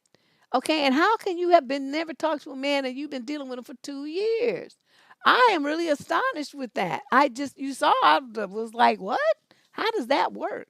So what you're gonna do is, you really don't have to do anything. You could just block him and just do the fade out. It's called ghosting. There's a video on here called ghosting, and it kind of describes how it goes. You don't have to say shit to him. He probably won't even notice that you're gone. But if you really want to, for yourself, you want to feel like you have closure and all the stuff. What you do is you identify your feelings. You say, this relationship or this situation isn't meeting my needs. I don't want to do this anymore. Would you be lying? No, because that's what you said here. It's not meeting your needs and you don't really want to do it anymore, but you just don't know how. So you saying those words to him, and you could text him since y'all text all the damn time. Just text it to him and say, don't call me anymore. I'm done. Just text it to him, and you can just quote me. I just gave you letters to know what to say. You text that to him, and then once you're done, he's read it, right? Because you don't have someone read, then he hasn't read it yet. But once it's acknowledged that he's read it, then that means he's received your message, and that's when you block him. And then you go on with your life, okay? But start trusting yourself. Don't blame stuff on your Asperger's. It might be a little bit of a struggle for you. I'm not saying that. It might be harder for you because, people that don't have that can just get those, that kind of information more easily. But you still got it. You got it. It might have taken you a little longer, but as you get older, it'll become easier because you get more practice at it. Okay? So don't beat yourself up. But if you do have, this is a very interesting thing that you propose here. If you have some spots that I should visit, please send me the information to survivingdating@gmail.com and I'll go by there and visit them and invite them over to the channel. Okay? Let's move on to question 14. This is a female in the 30 to 39 age group from Montreal. First of all, it is a relatively new relationship. We've been friends for 2 years, dating for one, and he just moved in with me. But I recently had a pregnancy scare and realized I wouldn't mind being pregnant. I have a good job, so does he, and we live in a nice house with a garden in the countryside. Hmm. I've had my me time, studied, traveled, etc., and I'm ready to put another human being first. We had to talk about children last night. He wants them, but not now. He wants to be just us two first, and I understand that. He doesn't think my age is a problem. I told him that was my biggest concern. He doesn't want to wait 5 years, but he can't give me a time when wants to start either. And I get that. I understand and kind of feel the same. Waiting is not a bad thing in a relationship, but this is new, but my God, my age worries me so much. And she put that in caps. Also, a part of me is scared that he is not sure about this relationship because of his vague answer to when. Okay, so when you got all this vagueness and shit going on, why did you let him move into your house? Get him out. Tell him to move back to his house. What are you doing? What are you doing? This is not the situation that you want. You want a man who's ready to hit the ground running and get on with it. We have time and this and that. He just want to be chilling out in your house. Get that motherfucker up out your house. Tell him this ain't working. Get out. Get out. I want to get married and this in the next year, and I want a baby in the year after that. That's what I want. And you're not offering that, so you got to go. Now, this is what you're doing. You got a good job. You can go get IVF or whatever, some sperm bank or something, and have you a baby. You don't have to wait for a man to do something if you're that concerned about your fertility. Do what you want to do. Because I'm as quiet as it kept, even women who are married live as single mothers. That men don't do shit. They might contribute some money, but they not like on the day to day involvement with the kids. They ain't doing shit. Especially if you got a brother or a daddy or something, they come and get you got a little boy. They'll come get him and teach him shit and baseball and whatnot, and play with him and all, teach him man things and all this old stuff. If you have a daughter, then it's just fine. It's just you and your sister, your mama, whatever. You don't. You can do this. Okay, so you don't need him. Understand what time it is. That's an option. It's nice to have it. But I'm telling you, even women who are married, who do everything right, their men are like not really, tripping. She don't need to freeze her eggs. She can just go have her baby now by some other means. She don't have to wait for him. One monkey don't stop no show. You don't let him stop you from getting your dreams and making your dreams come true. You trying to put your shit on hold waiting for him. I tell him, well, I don't know. Is he even serious? This and that. Why are you concerned with that? You sit there and you tell him, look, I want a kid. And this is what's gonna happen. I'm gonna go to the sperm bank and I'm gonna get me one. And I want you up out of my house because I need to convert my guest room into a nursery and I need my space. So get your shit up the fuck up out of here and get out. That's what you do. I've never seen a married woman whose husband stepped up and did 50% of anything. Housework, kid work, nothing. They don't do shit. They feel like that's her job. They might do, I don't know, on a good day, they do 20% maybe. And feel like they done something. They won't brag around all over the internet. Well, I'm helping. Motherfucker, them is your kids. You went 50% on that damn baby. So you doing whatever, that ain't helping. That's you stepping up, taking care of your responsibilities like you should. And you still lagging. You know what I mean? So, girlfriend, you need to rethink this. Look around at your friends who are married and have kids. Look at what they do for their kids by themselves. And you will understand what I'm saying and how true it is. So you can do this. If you want a baby, you have it now. Don't you wait for him. Don't you put your life and your dreams on hold for no dusty ass man. You go and you make the magic happen in the best way that you know how. And then you get rid of him. Because he trying to hold up the show. He feel like he got all this time, which, he might. But still, the thing about it, men want to say, well, I can still make babies when I'm 60. Yeah, and they come out looking all fucked up and have all kinds of birth defects, too. So you don't want no baby by no old-ass crunchy man. This is sperm on life support and shit. Get rid of this fool. He's not on the page with you, and that's the main thing that you should have determined before you let him move into your house. Y'all ain't on the same page, and you sit up here with all these questions and doubting all the stuff and asking all the stuff after the fact, after you let him move in and occupy your time and life and stuff. Get that fucker up out of there. Shit. I wish I would wait for a man to do. I don't even wait for a man to go take my ass out to dinner. I take myself. Have Honda will travel. Credit card, cash, whatever the fuck I want to do.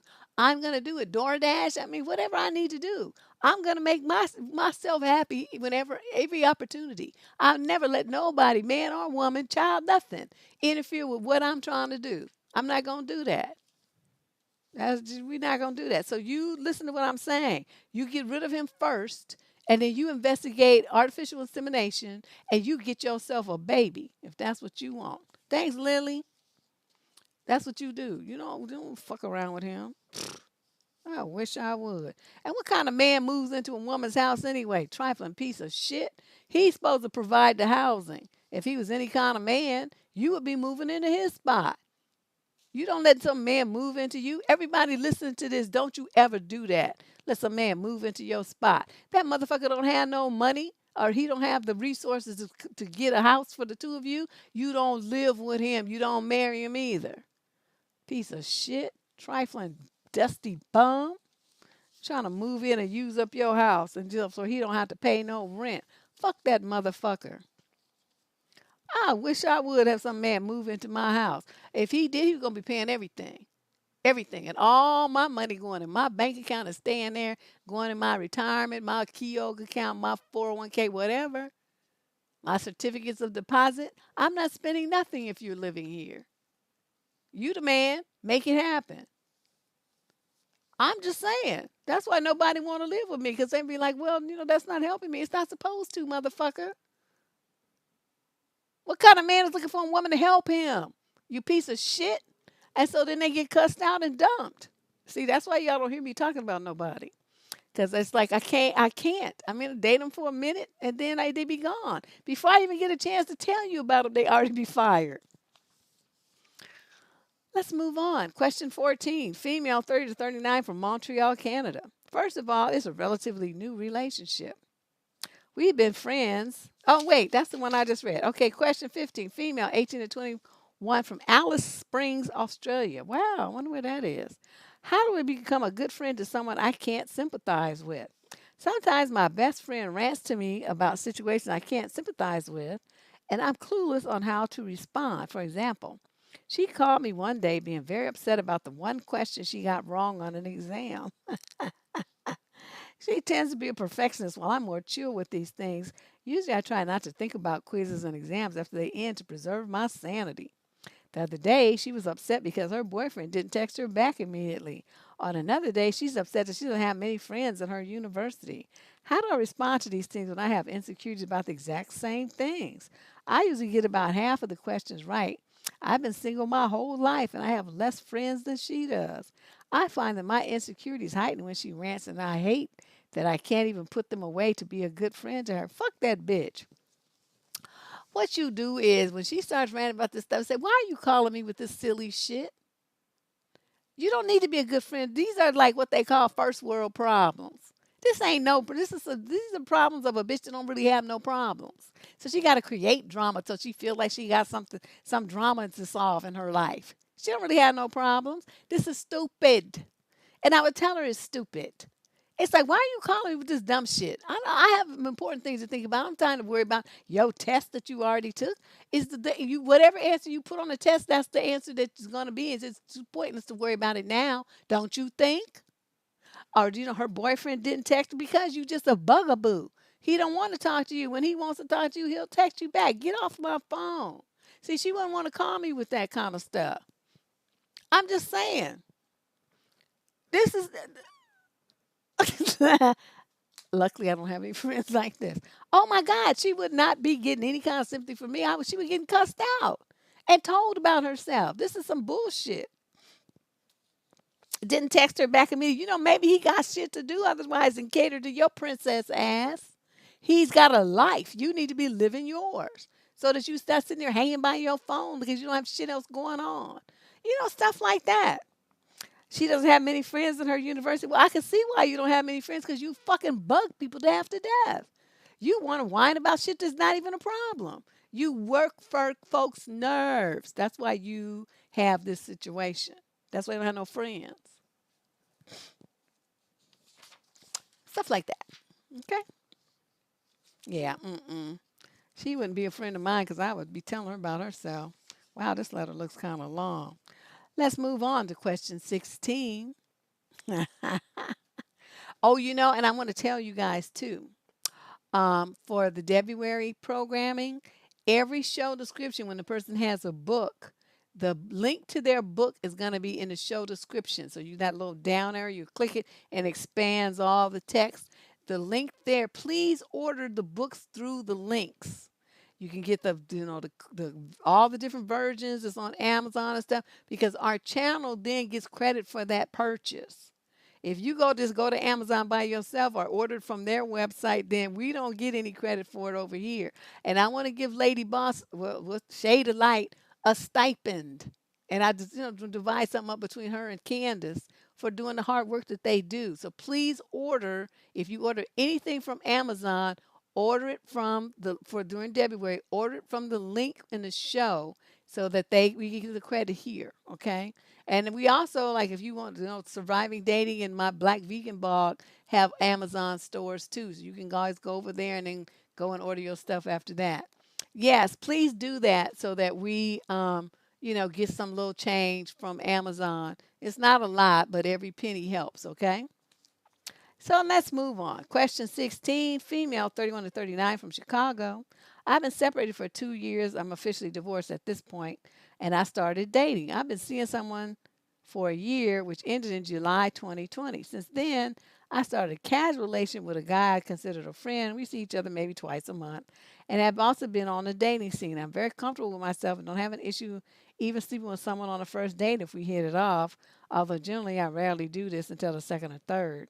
The guy I'm seeing now casually knows I'm dating other men as we discuss our dating adventures quite openly. And every time we meet, he'll ask me, have you been sleeping with anyone since we last met? Have you used protection? Is he a frontline worker? He wants to make sure it's safe, and that seems reasonable to me. Keep your trash ass dick. You so worried about shit like I'm an amateur at this. I started adopting the same attitude with other men I sleep with because I feel that the ethical thing to do, both from an emotional and physical safety point of view, is to share that kind of information. Now, I will be honest that despite having what one would call been sleeping around a bit, I'm looking for a long term relationship. I haven't slept with anyone besides Mr. Casual that I didn't think I would consider having a relationship with, even if that list has piled up a bit and things haven't really worked out so far. Okay, you talking too much. That being said, a friend pointed out that divulging to a guy I was hoping to have a long-term relationship with that I was currently sleeping with someone else might be a turnoff, and that it's perhaps better to not mention this. I personally don't find it a turnoff if men say this to me. I prefer honesty and also to know what I'm getting into. I also assume that men I date are perhaps sleeping with other women as well and feel that I cannot be upset about this as long as we have not had the being exclusive conversation. In some ways, I find it more attractive for a man to be shopping around and then decide to choose me than someone being lonely, desperate, and clingy. I do realize that I might be an exception here, so was just wondering what you may have heard other people's experience has been and how you think about this issue. Well, in my younger days, when I was dealing with three, four, five dudes, not sleeping with all of them, but dealing with them, I would just tell them, I'm seeing other people. Now, when I see the other people, what I do with other people when I see them, where I do what I do when I see the other people, that's not his business. Asking me, do I use protection, all that kind of stuff. What am I, 5? I don't know what I'm doing. As old as I am, I don't know how to conduct myself in a way that's safe to me Fuck about you. I'm talking. I'm saving my life. I'm not trying to deal with nobody, no dusty ass dicks, and you expose myself to nothing.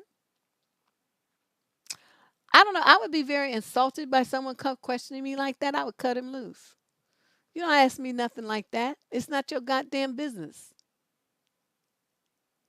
I don't understand why you not bothered by that. You prefer honesty. It's not, but see, it's not his business who you're fucking. If you're not in a committed relationship with him, you see this motherfucker twice a month.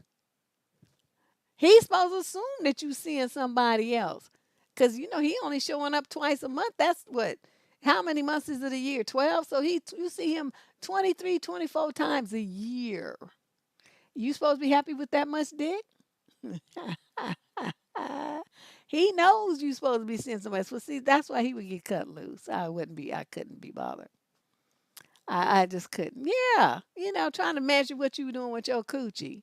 That's what that is. That just wouldn't work for me. But for you, if that's what you want to do, but I recommend against it. That friend is right. You don't need to be having that kind of conversation. You need to watch the videos on this channel about shutting your mouth and not telling men all your business. It's none of their business what you do. You know, it's that's it. All you say is the blanket. I'm dating other people. I'm a bachelorette. I'm single. I see other people. Whatever, some vague, innocuous thing like that that doesn't really give any details. And he wants to be a part of that. That stable of ponies. Then he could jump in there. If he don't want to, he want to try to be Mr. Exclusive. Well, you got to earn that privilege. I don't. I don't know. I don't understand it. I just don't be doing people just giving me and that kind of information about me and what's going on with me. That's none of their concern. You got to get in where you fit in, and if that works for you, then that's what you're going to do. Yeah, extremely vague. You think some man gonna tell you all that detail? See, that's the part that drives me crazy. You know, and then she feels like that's a benefit. I'm like, wow. Let's move on. Question 17. This is a female in the 40 to 49 age group from La Grande, Oregon. Oh, Candace put a note. It says, with asterisks, this letter may be triggering to some. So you guys be warned. Hmm. Kind of scared to read it now. So anyway, the letter says, I am writing in for my 19-year-old daughter. She is an assault victim and has a baby by her attacker. Oh. He is a blessing regardless, but her attacker was sentenced to 42 years and fights her for custody. Got to write letters to his son. Courts allowed it to go through his mother, making my daughter release her address and phone number to her attacker's mother. Wow. She sees a therapist every 2 weeks. He sends bizarre drawings to the baby and letters of how he loves his baby mama.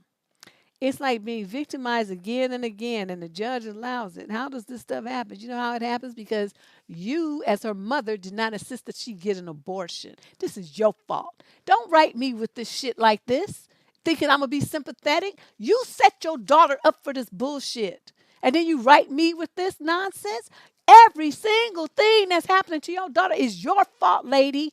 You should have had your daughter at the nearest abortion. If she's had the baby already, I mean, this happened when she was 18. She was still living in your house or whatever. It was your responsibility to take care of your child and protect her from this shit right here. You didn't do it. You didn't do it. Okay, then you want to write me? It's too late. So this is what you're going to do. This baby is not no fucking blessing. This baby is a fucking curse to your daughter. Everything associated with this baby is a fucking curse to your daughter. Have you lost your mind? Look at how your baby is suffering because you talking about this baby, this rape baby is a fucking blessing. You're crazy. This is what you're gonna do. You're gonna have your daughter go to the county and she's gonna give this fucking baby up for adoption. And she's gonna let that motherfucking baby and his motherfucking rapist ass daddy and that rapist ass mother have it. That's what you gonna do. Cause it's too much for her to handle. This is some bullshit. This is some straight bullshit. I'm so pissed right now. I can't stand mothers like this that do this kind of shit to their daughters and sit up here and write me. This a baby's a blessing. Look at what your daughter's going through. She's gonna be fucked up for the rest of her life behind this shit. You were in a position to do something to save her from this. And then you want to write me and ask why the courts do this? You should have known this is what they do. It's all over the news. This is what they do all the fucking time. They give these people visitation rights. And then when the kid gets older, they're gonna make her bring the baby to prison to see him. All of this because she didn't get an abortion when she had a chance. Man, I'm telling you, if that was my daughter, I wouldn't care if I had to give an abortion myself and kick her ass down the stairs so she had a miscarriage. There's no way in this world she'd be having a baby by some fucker like that who assaulted her. She needed to be free and clear of that so that she could heal from what happened to her. Instead, she has a look at a reminder of it every fucking day while you cooing and gooing and talking about it's a fucking blessing. Get that baby to an adoption agency right now, tomorrow. Oh my God, this is just fucking ridiculous.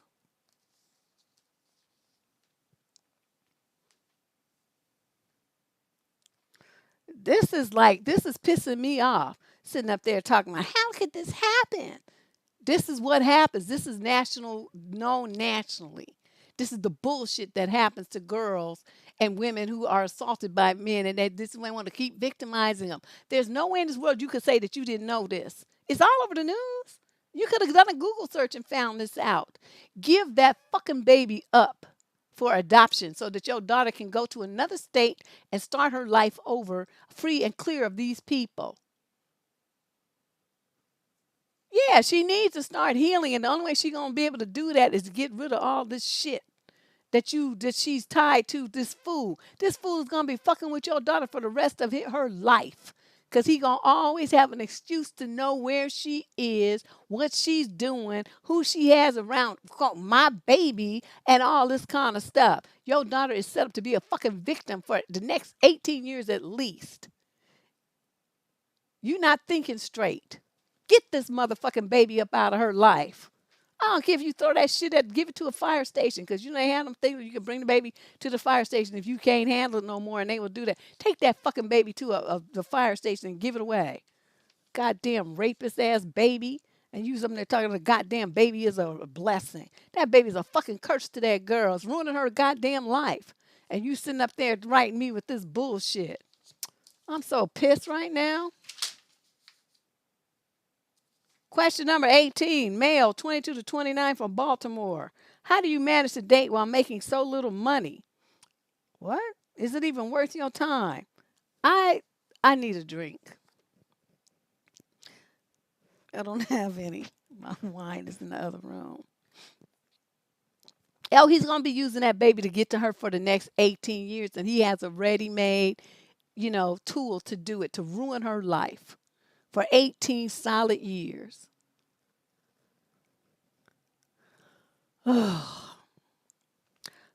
Male, 22 to 29, Baltimore, Maryland. How do you manage to date while making so little money? Is it even worth your time? Auntie Deb, I'm a young dude and my income level is about poverty level.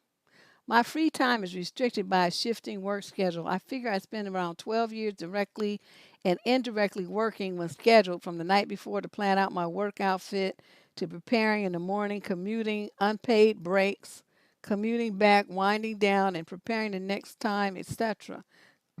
No benefits or paid time off. I have no degree. In my opinion, being income poor requires a degree of frugality. Restaurant purchase, no thanks. That costs as much as food for a week. I don't remember the last time I celebrated my birthday. My apartment is bare bones because I don't spend much time except sleeping and eating, and I don't own a car. I take public transportation. For the vast majority of women, my life appears, in my perspective, one of the biggest turnoffs, so I just feel like I have no value to date at all. Or at least that's the narrative I have concluded is probably not true. At times I feel vulnerable and alone. I actively want a romantic relationship, but trying to date feels like a nightmare of suppressed desires and economic harshness. Wow.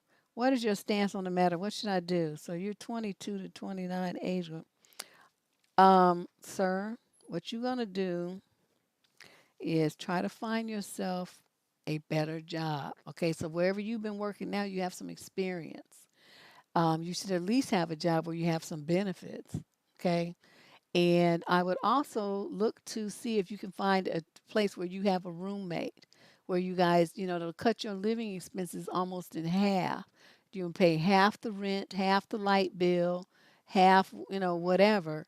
And you will be able to put some money aside so that you can, upgrade your lifestyle. And what I want you to do after you do that, you're going to go back to school. So with COVID, everything's online pretty much anyway. I mean, you might have to go to campus, once, I don't know, but there's a lot of programs that you can complete online. What are you good at? Think about that. Whatever you're good at. And you're going to take a course in that, get yourself some kind of certification so that you can, move yourself up. You don't have to have a degree to be successful, especially these tech days. You can have a certification in something and you can make bank. But you have to figure out what you're good at, what it is that you like to do. I mean, are you good at working on cars? Auto mechanics make great money. Truck mechanics, whatever, diesels, cars, whatever, foreign cars. Do you I don't know, you good at building computers? Are you good at, figuring out stuff? I mean, you could be a network tech or something like that. I mean, figure out where your aptitude lies. There are also career centers. Here in California, it's called the something. It's run by the EDD, uh, something career center. But I'm sure they have something similar in other states, and they do like a test to kind of figure out where your interests and your abilities lie, and then it gives you, it associates those abilities with certain career paths. So then you have basically a map, and they will actually help you figure out how to get training and whatever for that, and it's free. So, look into that and see about that. But it's going to start with you changing your living situation so that you have more money and then getting a better job. Okay. Because it sounds like you're going to work, good employee, but you need a better job, okay? So start looking at that and seeing what you can do. That would be my suggestion. And in the meantime, I understand that you're lonely and all of that, but you're a young man. You should be on your grind. Your time right now. Thanks, Leandra. Your time needs to be. Yeah, because Auntie Deb is gonna have some drink after to this. Yeah. Think about, you should be on your grind right now. It's not the time for you to involve yourself in a relationship because that's going to be a distraction from what you need to be doing, which is focusing on bettering yourself and bettering your situation. You need to devote 110% to that. You don't need to be worried about get your dick wet or some woman and her needs and all that. Stay focused. And when you get yourself positioned, then you can date. I'm telling you, don't worry about that. You're going to be putting yourself in a very bad situation. You putting the cart before the horse. Okay, you can't really, and you're right, you can't really get respect or get a decent woman. She got her grind going and you don't have yours. What's she gonna look at you and she gonna be like, you ain't doing shit though. You ain't even trying to do shit. You got a job, but I mean, how are you bettering yourself? That's what women look for. A man who's doing something positive for himself. And right now, I'm glad you wrote to me because you needed some help. That's your plan. Okay, so start investigating that. You can start that tonight. Look it on Google and look it on some career centers, whatever. Where are you now? Oh, oh, Baltimore. Okay, yeah. So looking for whatever the state of Baltimore offers, or the city of Baltimore for career counseling and jobs, support and that kind of stuff, and see what they have to offer and do that. Okay, it's 100% free usually. You just have to show up. And they teach you that way. They help you write your resume. I mean, they do everything. They give you all interviewing lessons. They do all kinds of stuff to support your job search so that you can better yourself. They even have listings of open jobs like warehousemen and stuff, and stuff with benefits. So look into that. Question 18. This is wait, no, that was the one I just did. 19, female, 31 to 39, Peoria, Illinois. At the age of 32, I finally gotten a job that I actually love. I'm getting paid pretty well, and I generally enjoy the work. However, I miss more days than I should due to stress and anxiety and depression. Wow. I haven't told anyone anything except that I get migraines sometimes, which is also true, but it's usually because of depression and just not being able to get out of bed. I'm worried that I'm going to get fired. I don't know how to tell them I have a mental health disability. What is the proper procedure for this? Do I email HR? I need help. Any advice is welcome. Thank you. If you in probationary period and you missing a lot of work, they don't need a reason to fire you. They could just fire you because you missed too many days. Okay, now this whatever this is that you feel like you can't get out of bed, you're gonna kick your ass and make yourself. I understand people get depressed and stuff, but you know what? Your employer don't give a fuck about that. You shouldn't give a fuck about that. You don't let your that's some shit you deal with, on your own time. You say you love the job, and this is like a once in a lifetime opportunity. You know how many people love their jobs? Like three. Everybody else just goes because they have to. So this is a great opportunity for you to make yourself get out of bed, stop wallowing in what you don't have and what's wrong, and think about what's right. While you sitting up there laying in the bed, you're gonna sit there and you're gonna start thinking about, wow, I have a great job that I really love. I'm so blessed. Everybody would wish that they were me. People don't in COVID don't even have a job at all. They're losing their homes, they're losing everything, and I have a job that I love. Let me get my ass up out this bed and go to work. That's what you need to be doing. It's all about your mindset. You got your mindset on less than depression and anxiety and stress. What the fuck you stressing about? You got a fucking job. You paying your bills. What are you anxious about? Sit up there and think about that. You making up some shit in your head. You don't have shit to be anxious about. She don't need no FMLA. She's still on probationary period. She just got the job. You on probationary period. You don't get none of that. That's Family Leave and Medical Act, Michelle. That's a federal thing. Or you get to keep your job, but you be off from work. But you on probationary period. They don't have to give you that. They can just fire you. You just got the job. Okay. That ain't happening. Okay, depending on what the probationary period is, sometimes it's 90 days, 6 months, and some jobs it's a year. For the police in here in the Bay Area, the Alameda County Sheriff's Department is 2 years. They got a 2-year probationary period. Anytime within that 2-year period, they can fire you for whatever reason they decide because they don't like the way that you look. It could be that. So, this is a very delicate situation that she's in because, and then if it's a private sector position, you still, it's an at will hiring in most states. So you miss too much work. They feel like they can't rely on you. No matter how much they like you, they're going to get rid of you. So you need to start changing your thinking. You are in control of your mind and what goes on in your head. So you want to stop and have all these depressed thoughts and all this crazy shit's going on in your head. You're doing that to yourself. And I know people like, oh, Deb, depression's this and that. Fuck out of here with that bullshit. I don't believe that for a minute. We have a whole bunch of depressed people in my family that talk that nonsense. And you know what? Every single one of them give themselves those negative messages. I've talked to them, and they all do the same shit. Oh, my life is so sad. I'm so this. I'm sad. I'm this and that. So you sit there and they just talk themselves into that bullshit. You could just like you talk yourself into it, you can talk yourself out of it. You control your mind. You control your thinking, and therefore you control what happens in your world.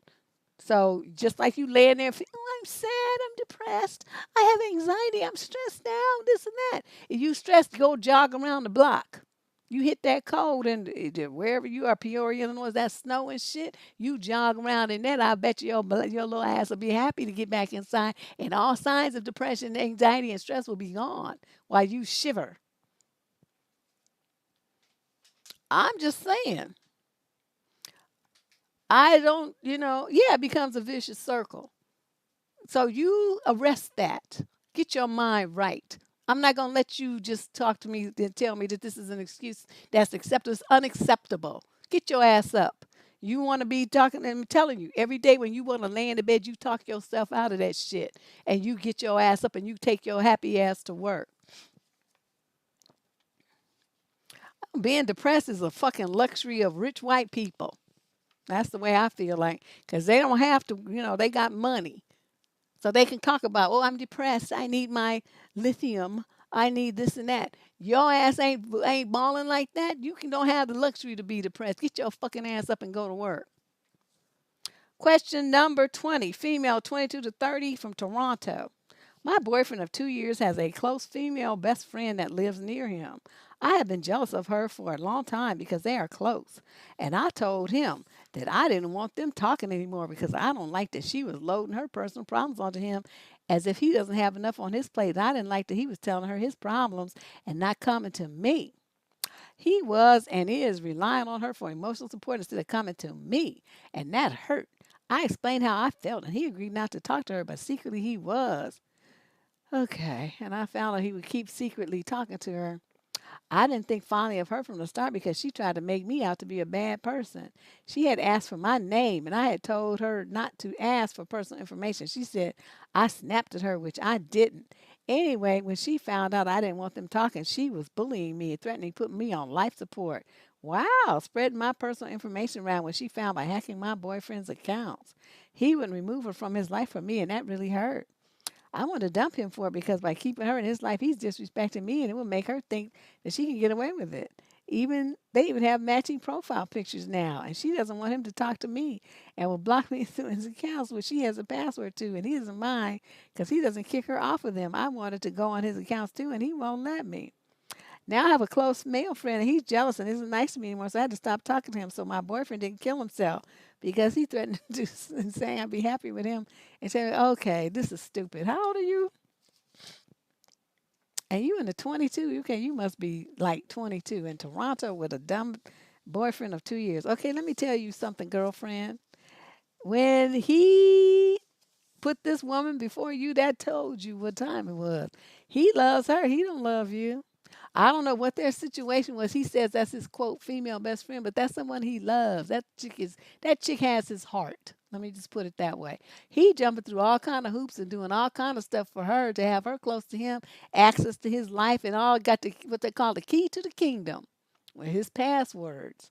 He don't give them to you, so that should tell you something right there. She's a higher priority in his life than you are.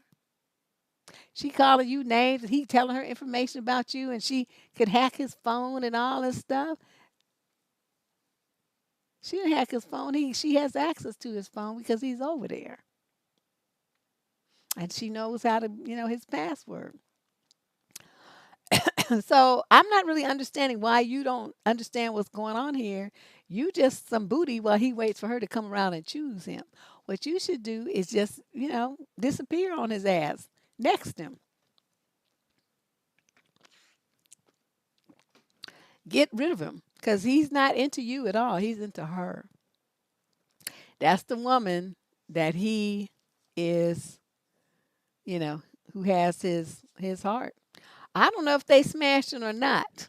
I'm not going to say that because that's not in evidence. Like I said, I go by what's in the letter. Y'all like to go down Fantasy Avenue and, create a story lane. I don't do that. All I know is, all we really know is what she put here. But by the way, his behavior is, he's clearly exhibiting that this woman means more to him than his quote girlfriend. Now that is in evidence. Now why or what he's doing with her, what he hopes to do with her, when he does something with her, how often he sees her, all that kind of stuff. None of you know that. None of that is in this letter. So stop it. You don't know anything that you imagine in your big heads.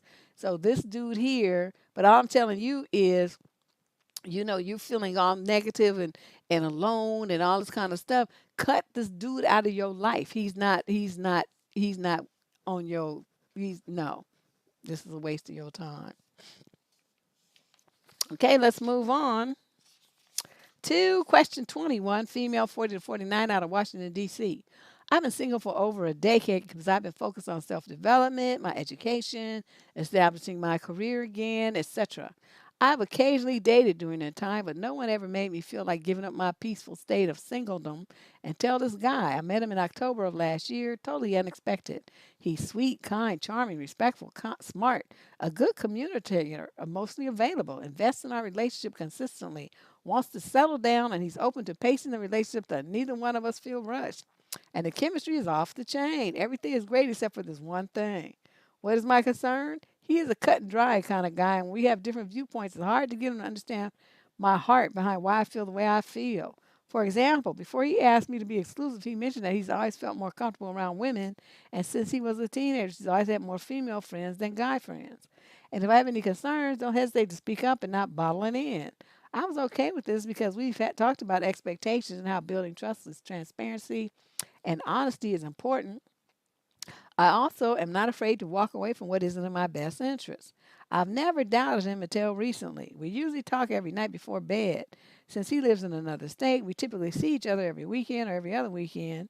So our phone time is important in building our intimacy and deepening our relationship. Lately, though, over the last couple of weeks, I've noticed that sometimes when I call, usually at around 10 or 11 p.m., he's on the phone with some woman. I wouldn't care if it was a rarity, but now it seems like a pattern.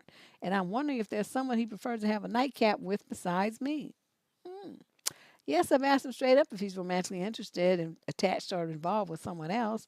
No, was his reply. I also asked if he'd be comfortable if I did the same thing. He said he trusts my intentions and he finds me very genuine, so he wouldn't care. We've talked about the relationships with his female friends. He said it's an innocence. People he's known for years is not an emotional slash romantic thing. Yet I feel triggered by this behavior, and we already had a blow up over me asking him who he's talking to. It happened again last night where I called him around 10:30, 10:45, and he was on the phone. I know he's not talking to his boys, and based on past experience, this was usually a sign of emotional cheating. I'm seeing him this coming weekend. How do I express my concerns without him feeling like I'm trying to control him, but also having my feelings recognized by him? Or should I just leave it alone, enjoy this otherwise good man, and let time reveal if something shady's going on?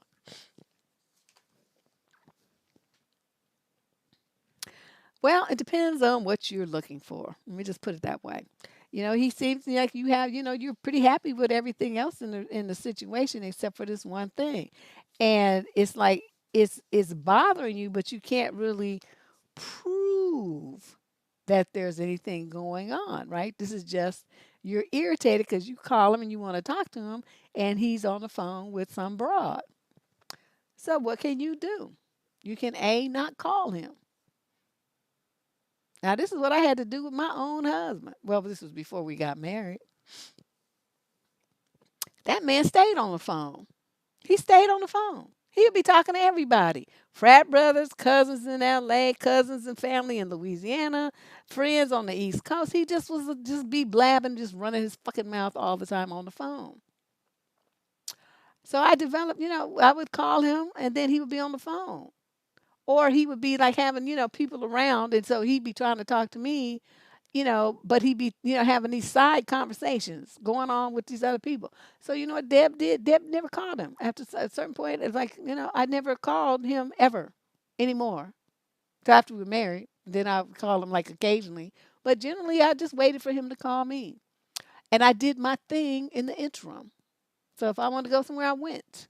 If I want to talk on the phone to some other dude, I did that. If I want to talk on the phone with my friends, I did that. If I want to talk on the phone with my family, I did that. If I want to go away for a weekend with somebody, I did that too. I didn't, I wasn't tripping about him and what he was doing. And soon enough, they get to the point where they can't find you. And then their behavior kind of like reverses because they feel like, wait a minute, what's going on here? Because I feel like, two can play this game, and I believe me can play it better than you. So that's how I did. I never called his ass ever. After that, I called him twice, and two times that's what happened. There was no third. Okay, I never called him again after that. So that's one way you could do it. If he's not calling you, then you don't talk. Go turn your phone off. Go to sleep. He can't get you. He'll leave a message if he calls. Otherwise, just don't worry about it. Now, this is all if you want to continue this relationship because the good outweighs the negative. If this is bothering you so much that it overshadows all those other things that you mentioned, then you just cut it off because even though he has all those great qualities, that might be great, but it's still not great enough. You want a man who's 100% into you, and he's not because he has all these female friends that he divides his energy between. So, I mean, if that's not the kind of relationship that you want, then you know what time it is. This is all on you. What you will not accept. I can't make this decision for you. I'm just telling you how I handled it when I had a man who, was all over. Oh my God, they be just talking. Oh, they be talking about stupid shit. As I mean, something. I mean, I'm at his house and he's talking on the phone to these different people. I'm hearing the conversation. It was crazy, just stupid shit. But they just want to be talking, and so I just never called him. I just that was just what I did. So you have to decide it's gonna be them two things, okay? Either you never call him and you continue the relationship and just let him call you, or you feel like if these negative feelings that you're having outweigh all those other things that you said were so great about him, then you just dump him and just go on with your life. Yeah, nerd. That's a perfect word. Chatterbox. Oh my God. I'm just like, I thought women talked a lot. And they would just be talking about this. I'm telling you nothing. Just a bunch of silly shit. But you can't say that. I would just make them some sandwiches and give them some beer, and then I would disappear in either another room, or I get our daughter, honey, we go somewhere because I don't even want to be in the house hearing that because they get loud. You don't want to talk loud and laugh loud and be slapping their knees and stomping around because he got to bend over and laugh because it's just oh so funny. So I'm like, I think I need to be somewhere else. I'm out of here. I just I couldn't do it. Yeah, being married is a trip. So anyway, let's move on. Question 22. Female 31 to 39 out to UK. She says, I'm so confused about my boyfriend. There is things about us that just don't make no sense. We have been together for 2 years. He has some childhood issues with his mom.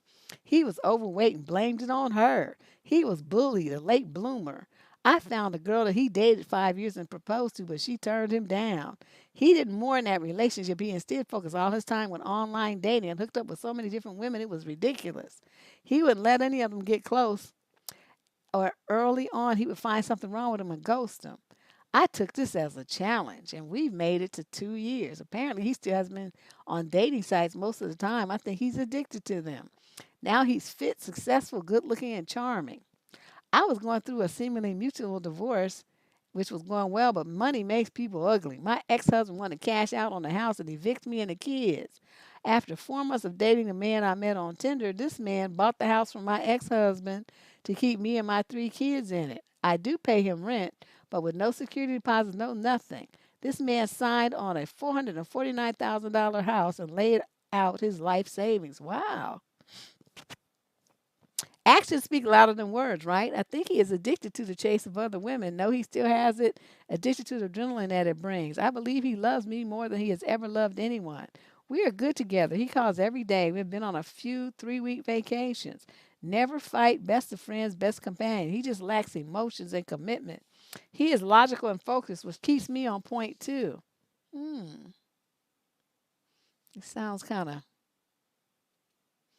Aspergery. Don't know if I can get off of these sites permanent. If he can get off these sites permanently, I will, or if I will never be enough for him. He is actually off them right now for the time being. So what do I do? He respects me more than anyone, which you'd probably say is impossible, or he would settle down. But is able to compartmentalize very well and thinks no matter what he does, I'm like the head wife. I'm the one on the pedestal. I'm so confused. Let me. This is an easy one. Do you have the money to move out? Do you have the money for, yeah, you paying him rent for a $500,000 house. Is it market value that you paying? If you left this man and you had to leave that house, what would your kids do? See, sometimes, women, and I mean, I hate to say this, but this is a reality check. Unless you got that kind of resources, your ass is not gonna say shit. You gonna wait until your kids go off to college or this shit blows up, and then you gonna deal with him. Cause right now, it's like even if he is on dating sites and stuff, I mean, do you guys have that kind of commitment? I didn't hear you say anything like that. You say you've been dealing with him. You was like all proud because you made it to the 2 year mark. Like that was a major accomplishment and everything, right? Because he won't let people get close. But you made it to 2 years and you the quote head wife. So I mean, you seem proud of that. Otherwise, you wouldn't have mentioned it. You see what I mean? So I'm just gonna say this: at some point, you have to weigh the odd, weigh the cost, do a cost benefit analysis. What's it gonna cost you to raise a ruckus and be up out that house? Because if you raise a ruckus and he tosses your ass and your kids out, what you gonna do? Sometimes, we got to just shut up. You're going to shut up. That'll be my suggestion. And that will give you time. Check him out. And if you need to collect your resources so that if he don't do what you want to do after another so many, months or whatever pass by, then you will have yourself situated so that you can move out and close that door behind you and he can sell the house, rent the house out, whatever he wants to do. That's what you can do. But right now, unless you have been accumulating assets that give you that kind of liquidity and that flexibility, you're going to shut your mouth until you get some shit situated so that you and your kids can move. Your priority right now is those damn kids. And this man went through all that how few men would do that? Are y'all feeling me? How many men would shell out $500,000 to make sure that you and your kids could stay in your house because your ex-husband wanted it? It don't matter if she's wifey, not wife. See, sometimes, like I'm saying, we got women who are wives whose husbands don't do this for them. Okay, can we just be real right now? We got women who are married whose husbands do exactly what this dude is doing to be all on the dating sites, but he's single, so he can do that because they're not married. So you see what I mean? I'm being very cautious here, lady. Slow your roll and think about your children. I mean, I hate to say it, but you got husbands who are doing the same thing. So you think being married is going to be different? You know how many women write this column and all over the internet talking about how their husbands is cheating and lying and not doing shit for them and their kids? This man has stepped up and done more for your kids than most fathers do. Okay? He was that concerned about them being stable in their housing, staying in the same school, not having the additional upset of, you already got enough upset of a divorce. So he made it so that the kids didn't have to move and be even more disturbed and shell shocked and stressed out from changing their bedrooms, changing schools, changing homes. He helped you make that happen. That has value. So I'm not going to be as harsh on him as I might be on someone else because your guys aren't married. He's still single. And that's my policy. If you ain't married, you single, you do what the fuck you want to do. That's how I feel about it. Because if it was me, that's what the fuck I would be doing. So you need to think about this very carefully. And if you really want to move on from this dude, line your resources up so when you get ready to make that move, you can do it. But don't just be mouthing off and just flying off at the handle because you think he's on some other dating sites and all this kind of stuff.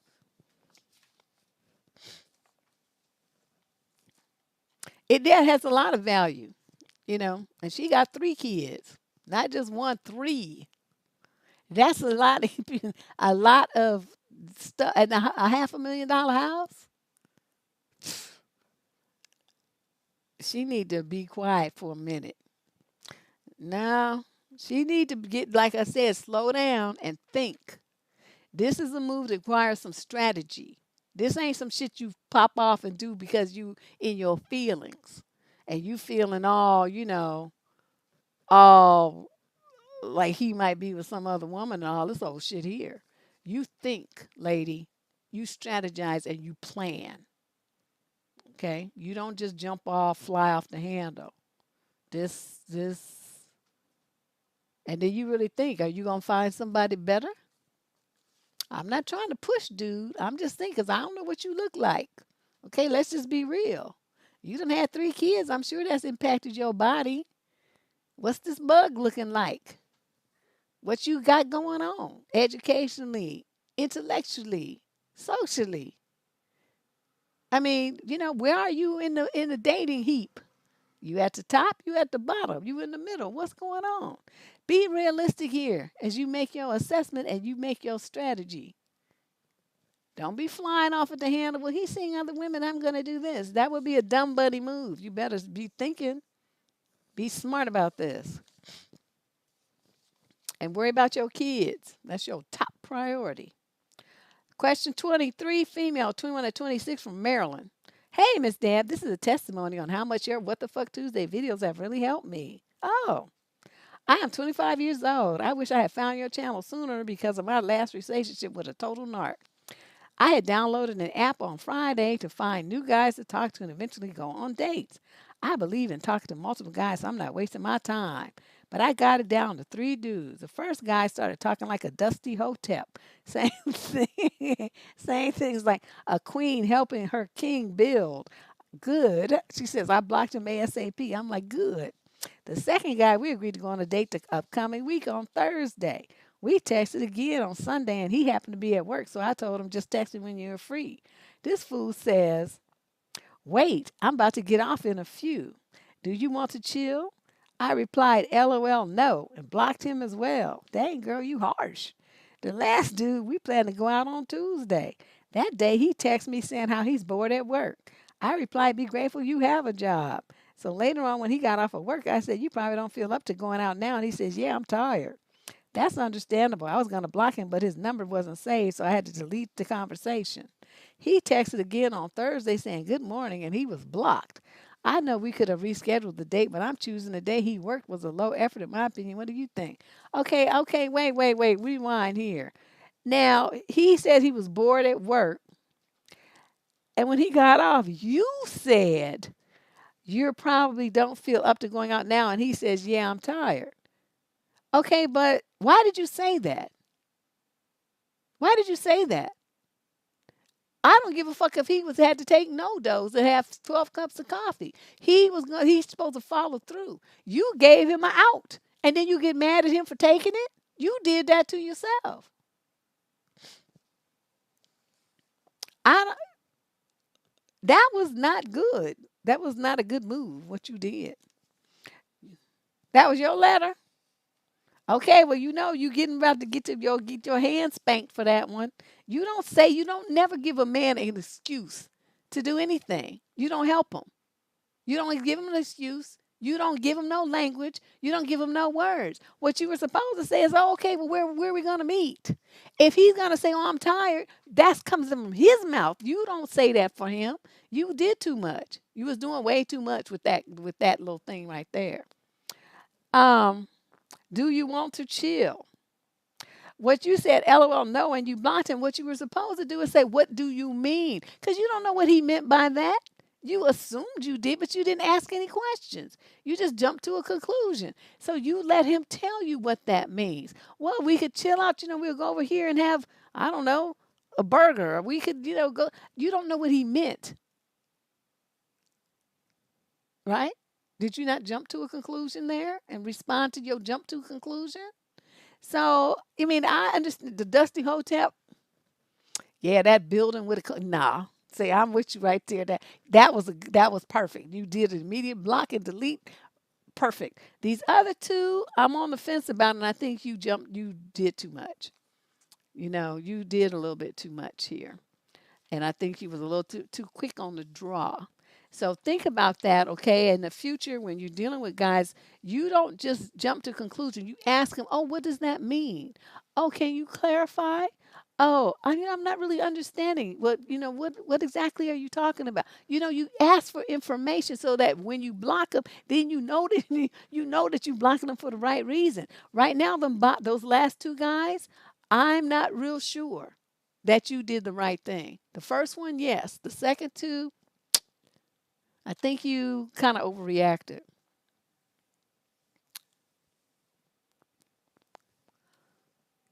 Well, they do call the shots if they paying. Sorry, that's just the way it is.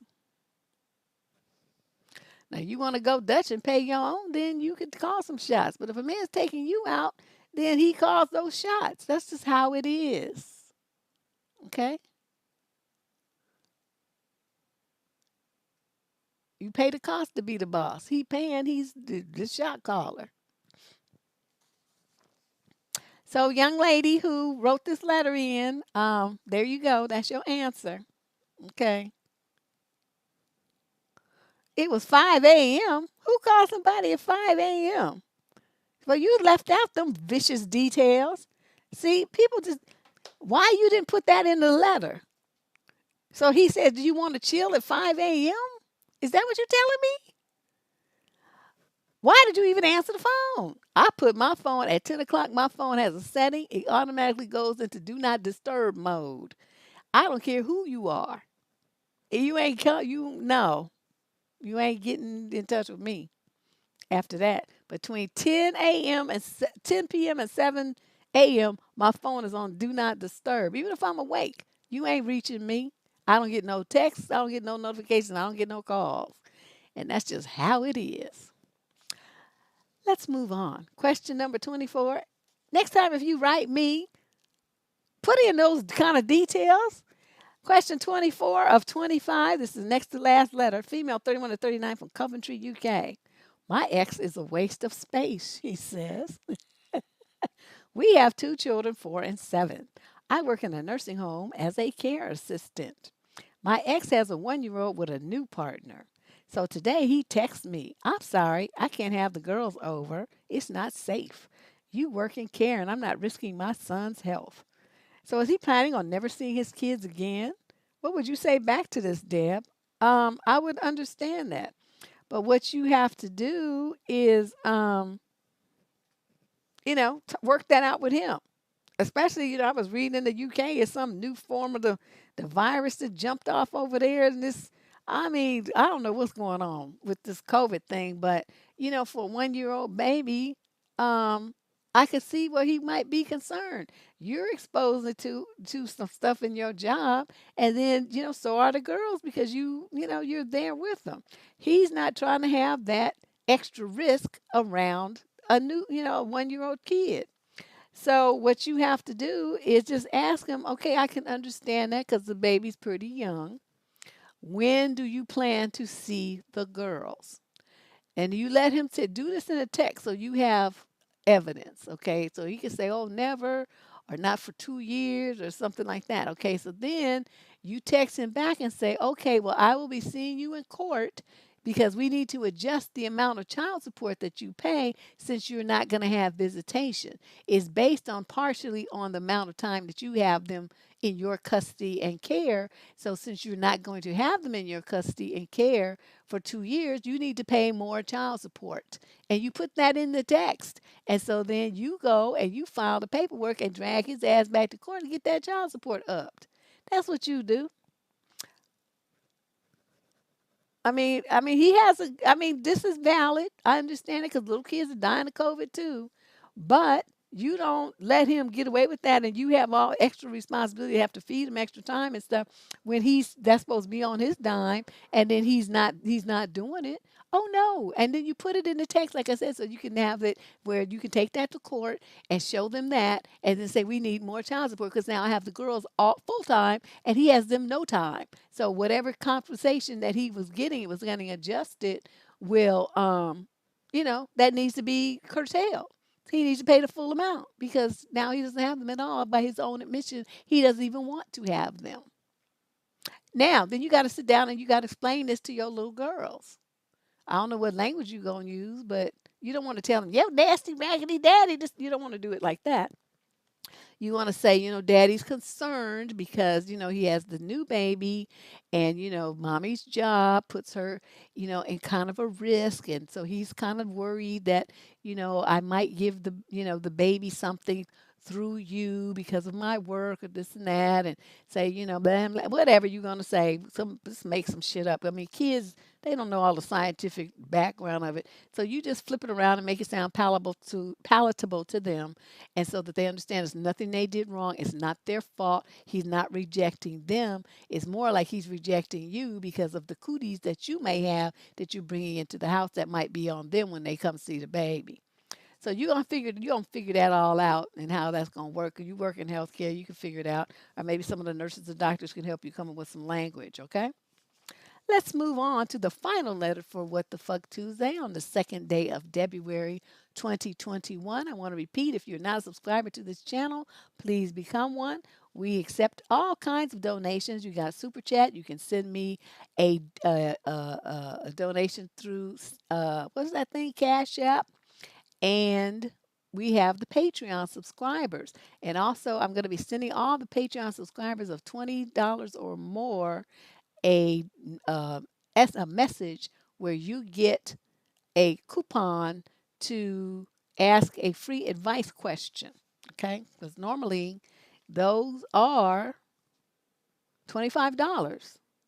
Or if you get a, on the, I mean, you can use it whatever way you want to. The private ones are $25, and we have the $5 donation thing coming up on next Friday. So either way you want to use it, I mean, that's up to you how you want to use it. But every Patreon person of $20 or more per month is going to get a coupon to do that. Okay, I feel like I can do that for you and answer your question. So let's Oh, and hit the like button. Hit the like button too. Final question of the evening. This is a female 31 to 39 from Christchurch, New Zealand. I have one kid and one on the way. My sister in law, thanks, B. My sister in law is single, 2 months pregnant through IVF with a sperm donor. Okay, so there's no daddy involved. Sister-in-law is so entitled. Before we had kids, she got upset with my husband and we because we got a dog without her because she had visions of choosing from the same litter and going on nightly walks together. What? I don't let her babysit. I don't allow alone time and no sleepover. She has never changed my kid's diaper and told my husband that she's upset about that. We just don't mesh. Whether it was her demanding her own bridesmaid's dress for my wedding because she didn't like the one we chose, or telling me I was ruining her family's traditions, or telling me at my baby shower that my baby was part hers and she would be playing a large role. It hasn't happened. I just can't stand her crybaby attitude and entitlement. She even brought us a photo package and demanded we all wear the same style outfit. She does not know her place. Now that that's out of the way, we live close to each other, maybe 10 minutes apart. My main concern is that she will expect my husband to play a fatherly role to this child she's bringing into the world, and that she will want the cousins to be close, spending lots of time together, visiting grandparents together, enrolling in the same extracurricular activities, etc. She is heavily enmeshed with her mother, and with our babies being so close in age, 3 months apart, I fear this will only get worse. I have three questions. Well, not three questions. She said I have questions. How do I go about addressing my issues with my husband? We separated once over his inability to say no to his family and for allowing them to ruin my time with my son. Should we move away? I've lived in our city my whole life. I'm open to moving if it creates distance. We know the next house we want will have a pool, so now I'm worried she want to come over all the time. How do I create appropriate distance? I'm open to visits twice a month, nothing more. But she will push for more and need help as a single mom. I'm unwilling to help. She can ask her parents if help is needed. How do I keep to two visits if the kids want to see each other? I'm going to come back to these questions, y'all. Thanks for the donations, everybody. My mental health is more important than the relationship with the kids. If contact is consistent and prolonged and they encroach on our family time and act entitled, it will very likely result in a separation from my husband and I. I won't be put through the same crap we dealt with for 2 years after the birth of my first. Are you a weenie or what? You the woman of that house. I don't give a fuck what your husband is. That's your house. And those are your kids and that's your husband. So what you're supposed to do is check that bitch. She's sitting up there and she's talking about she wants your husband to be a part of her, to be help fathering her kids. You said he wasn't in the bed fucking you. As a matter of fact, nobody was in the bed fucking you. So you know what? That's who's gonna be your daddy, the baby's daddy, Mr. Nobody. Don't come over here with that shit. My husband barely has time to parent his own kids. We don't have no time or energy for you and that miscellaneous straight ragamuffin that you created in the laboratory. Get the fuck out of here. That's what you would hear from me. You should have planned on that when you were sitting up there getting IVF. Don't nobody want to be sitting up there be worrying about your raggedy ass kid and your raggedy ass life. Okay, and then she's going to, okay, let me go by these questions. I'm getting the sidetracked. Okay, how do I go to address my issues with my husband? You don't need to address them with your husband. You're the woman of the house. You address them yourself. You tell him what you did or what you gonna do, but you don't ask his permission or buy-in, and you tell his ass what he gonna do too. Like you ain't going over there. She ain't coming to my house. That's just how it is. Then number two, should we move away? What, just little passive aggressive shit? You gonna stay right where you are. You gonna set up some boundaries and tell the bitch, even if she come knocking on your door, you're not gonna let her in. That's what you're gonna tell her. You're gonna be able to come on every other Sunday at the most between 2 and 4:30. By 4:30, I want you up out of my house to get the kids to play from 2 to 4:30, and then you gone. You understand? Don't ask me to babysit. I don't ask you. You're not gonna come to my house. I'm not coming to yours. This is how it's gonna be. 2 to 4:30 every other week. Okay, we'll have a pool. So no. Okay, well, so what if she wants to come over? See, people want all kind of stuff. You just tell them, well, people in hell want ice water too. But guess what? They don't get it. And just like that, you ain't getting what you want. You ain't coming to my house unless I invite you. And so don't be showing up uninvited because you're going to get your feelings hurt when I don't open the door. Okay, then this one, you say, how do I create a appropriate distance? By opening your mouth. Open the visit twice a month, just like I said, and you put a time limit on it. Don't show up before 2, I'm not letting you in. And at 4:30, you're getting the fuck up out of my house. I want you to understand that. But she will push for more. Like I said, you say no. You don't know how to say no and need help as a single mom. No, but see, this is the thing about it. When you make a decision to be a single mother, which she did, it wasn't an accident. She went and got IVF. So all these things that you're talking about, she was supposed to have all that stuff in place before she ever laid up on that table and let them stick that stuff up in her. So if she didn't do that, that's nobody's responsibility or fault but hers. And you remind her of that. Say, we wasn't the one paying for IVF and laying up on that table and shit trying to get pregnant. That was you. So you made all those decisions to have this damn baby, but you want everybody else to step up and help you take care of it? No, we're not doing that. I'm telling you the same thing I tell people, like these people having these baby mama shit. I mean, up there talking to 2 and 3 kids by different miscellaneous straight motherfuckers and sitting up there talking about, well, I'm having a baby shower. Good luck with that, bitch. Don't ask for shit from me. I don't celebrate baby mamaness. It's just, you ain't getting nothing from me. Now, I'm just thinking, that's just me. I'm not going to reward your stupid behavior and making babies with some jackleg motherfucker that don't have no money. And you thinking everybody else is supposed to fill in the gap that his broke ass can't do. Well, I need a car seat. The baby daddy's supposed to be buying that. Well, I need a crib. That motherfucker's supposed to be providing that. Well, what you do? That baby needs some clothes. Well, you better go to Goodwill. I don't know what to tell you. You ain't getting shit from here. That nigga's supposed to be buying all of that. If you got a man who don't have no money, you don't have a baby by him. He don't have no money. I'm just saying. I'd just be like shocked. And they'd be like, oh, well, she need help. No, the bitch needed an abortion. That's what she needed. That's a fucking birth control. She don't need nothing from my pocket. Don't look for me to give you nothing. I'll be real clear. So, I don't get them invitations no more because a couple of folks heard how I went, how I get down. And they was like, don't send that bitch an invitation because she going to talk shit. Okay, so then she says she can ask her parents, yeah. How do I keep the 2 visits if the kids want to see one another? You say no. They'll be here on blah, blah, blah day. You can put a calendar up and you can circle it, put a star or something, a little sticker. This is when you'll see the baby. It'll be this day. This is today. So these how many night times we have until the baby comes again. Something like that. They're little kids. They don't know that, but you can show them on a calendar and they can put an X every day when it's nighttime before bed, and that indicates that day has passed, and then they can see how many more X's they need before the baby comes again. Okay, but you decide that. These parents don't know how to say no.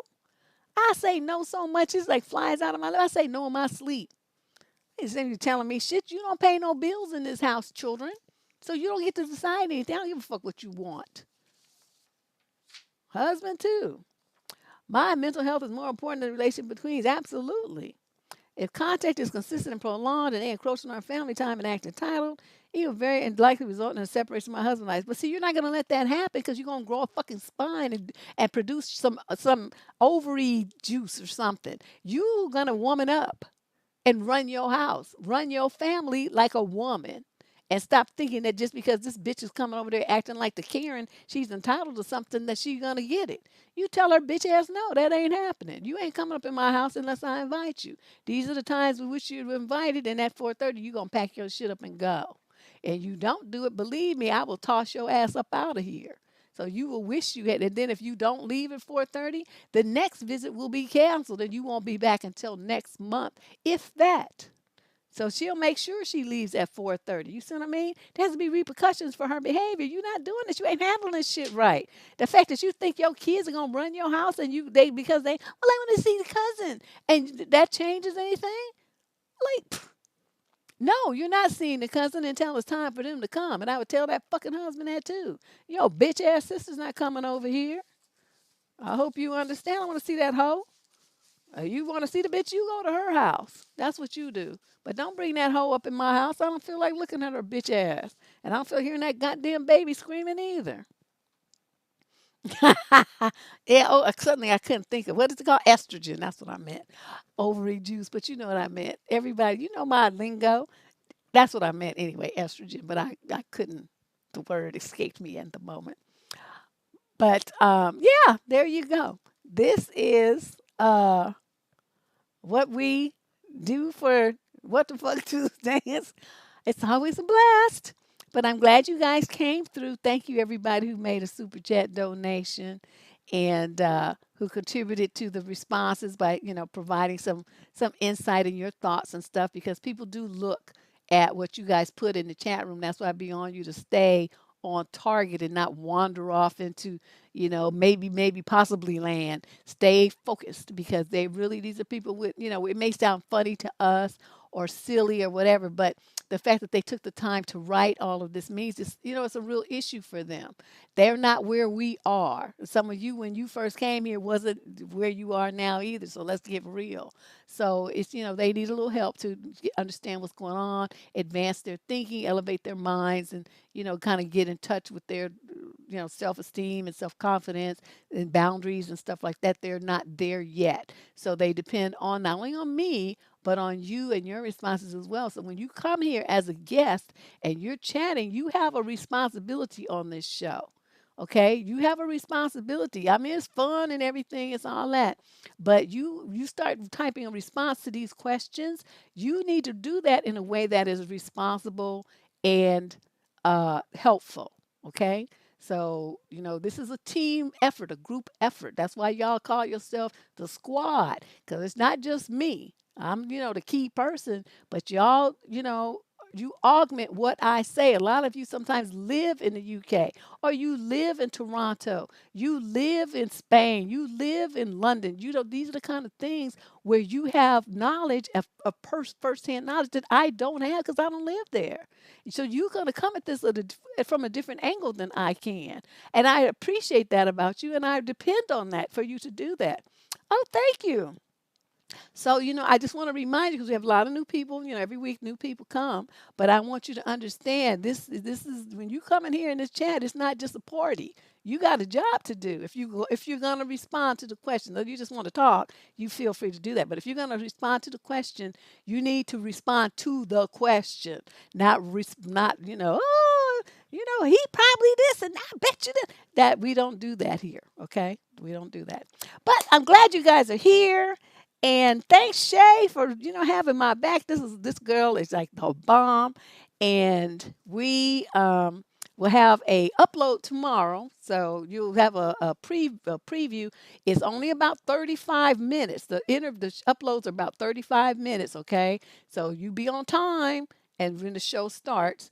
And then, but the live streams tend to last about an hour because we take questions from the viewers, and then we have a couple with some What the Fuck Tuesdays. And then next Friday is the $5 advice show. So you will make a $5 super chat or chat cash app donation. You can do that in advance if you want to and just, let me know. Send a cash app and say this is for the show next Friday and with your name. And then I'll, communicate that to Shay so we can start off the show with some questions. So my cash app and all the Patreon stuff and everything is in the show description below here. So that's for if you want to send your donation in advance, you don't have to worry about it during the show next Friday, and we will be doing those questions first, okay? But you guys, thank you so much. It was really great to see you all, and I hope that we have, that you have a good evening, and I will see you. I'm back here for the next live stream on Thursday, okay? Oh, wait, I forgot. I'm supposed to put my little slide here because this is what we're using for February to end the shows. And I hope you guys enjoyed that new intro for the February intro that's going to be at the front of all the February videos. So thanks, you guys. I'll see you all on Thursday. Bye-bye.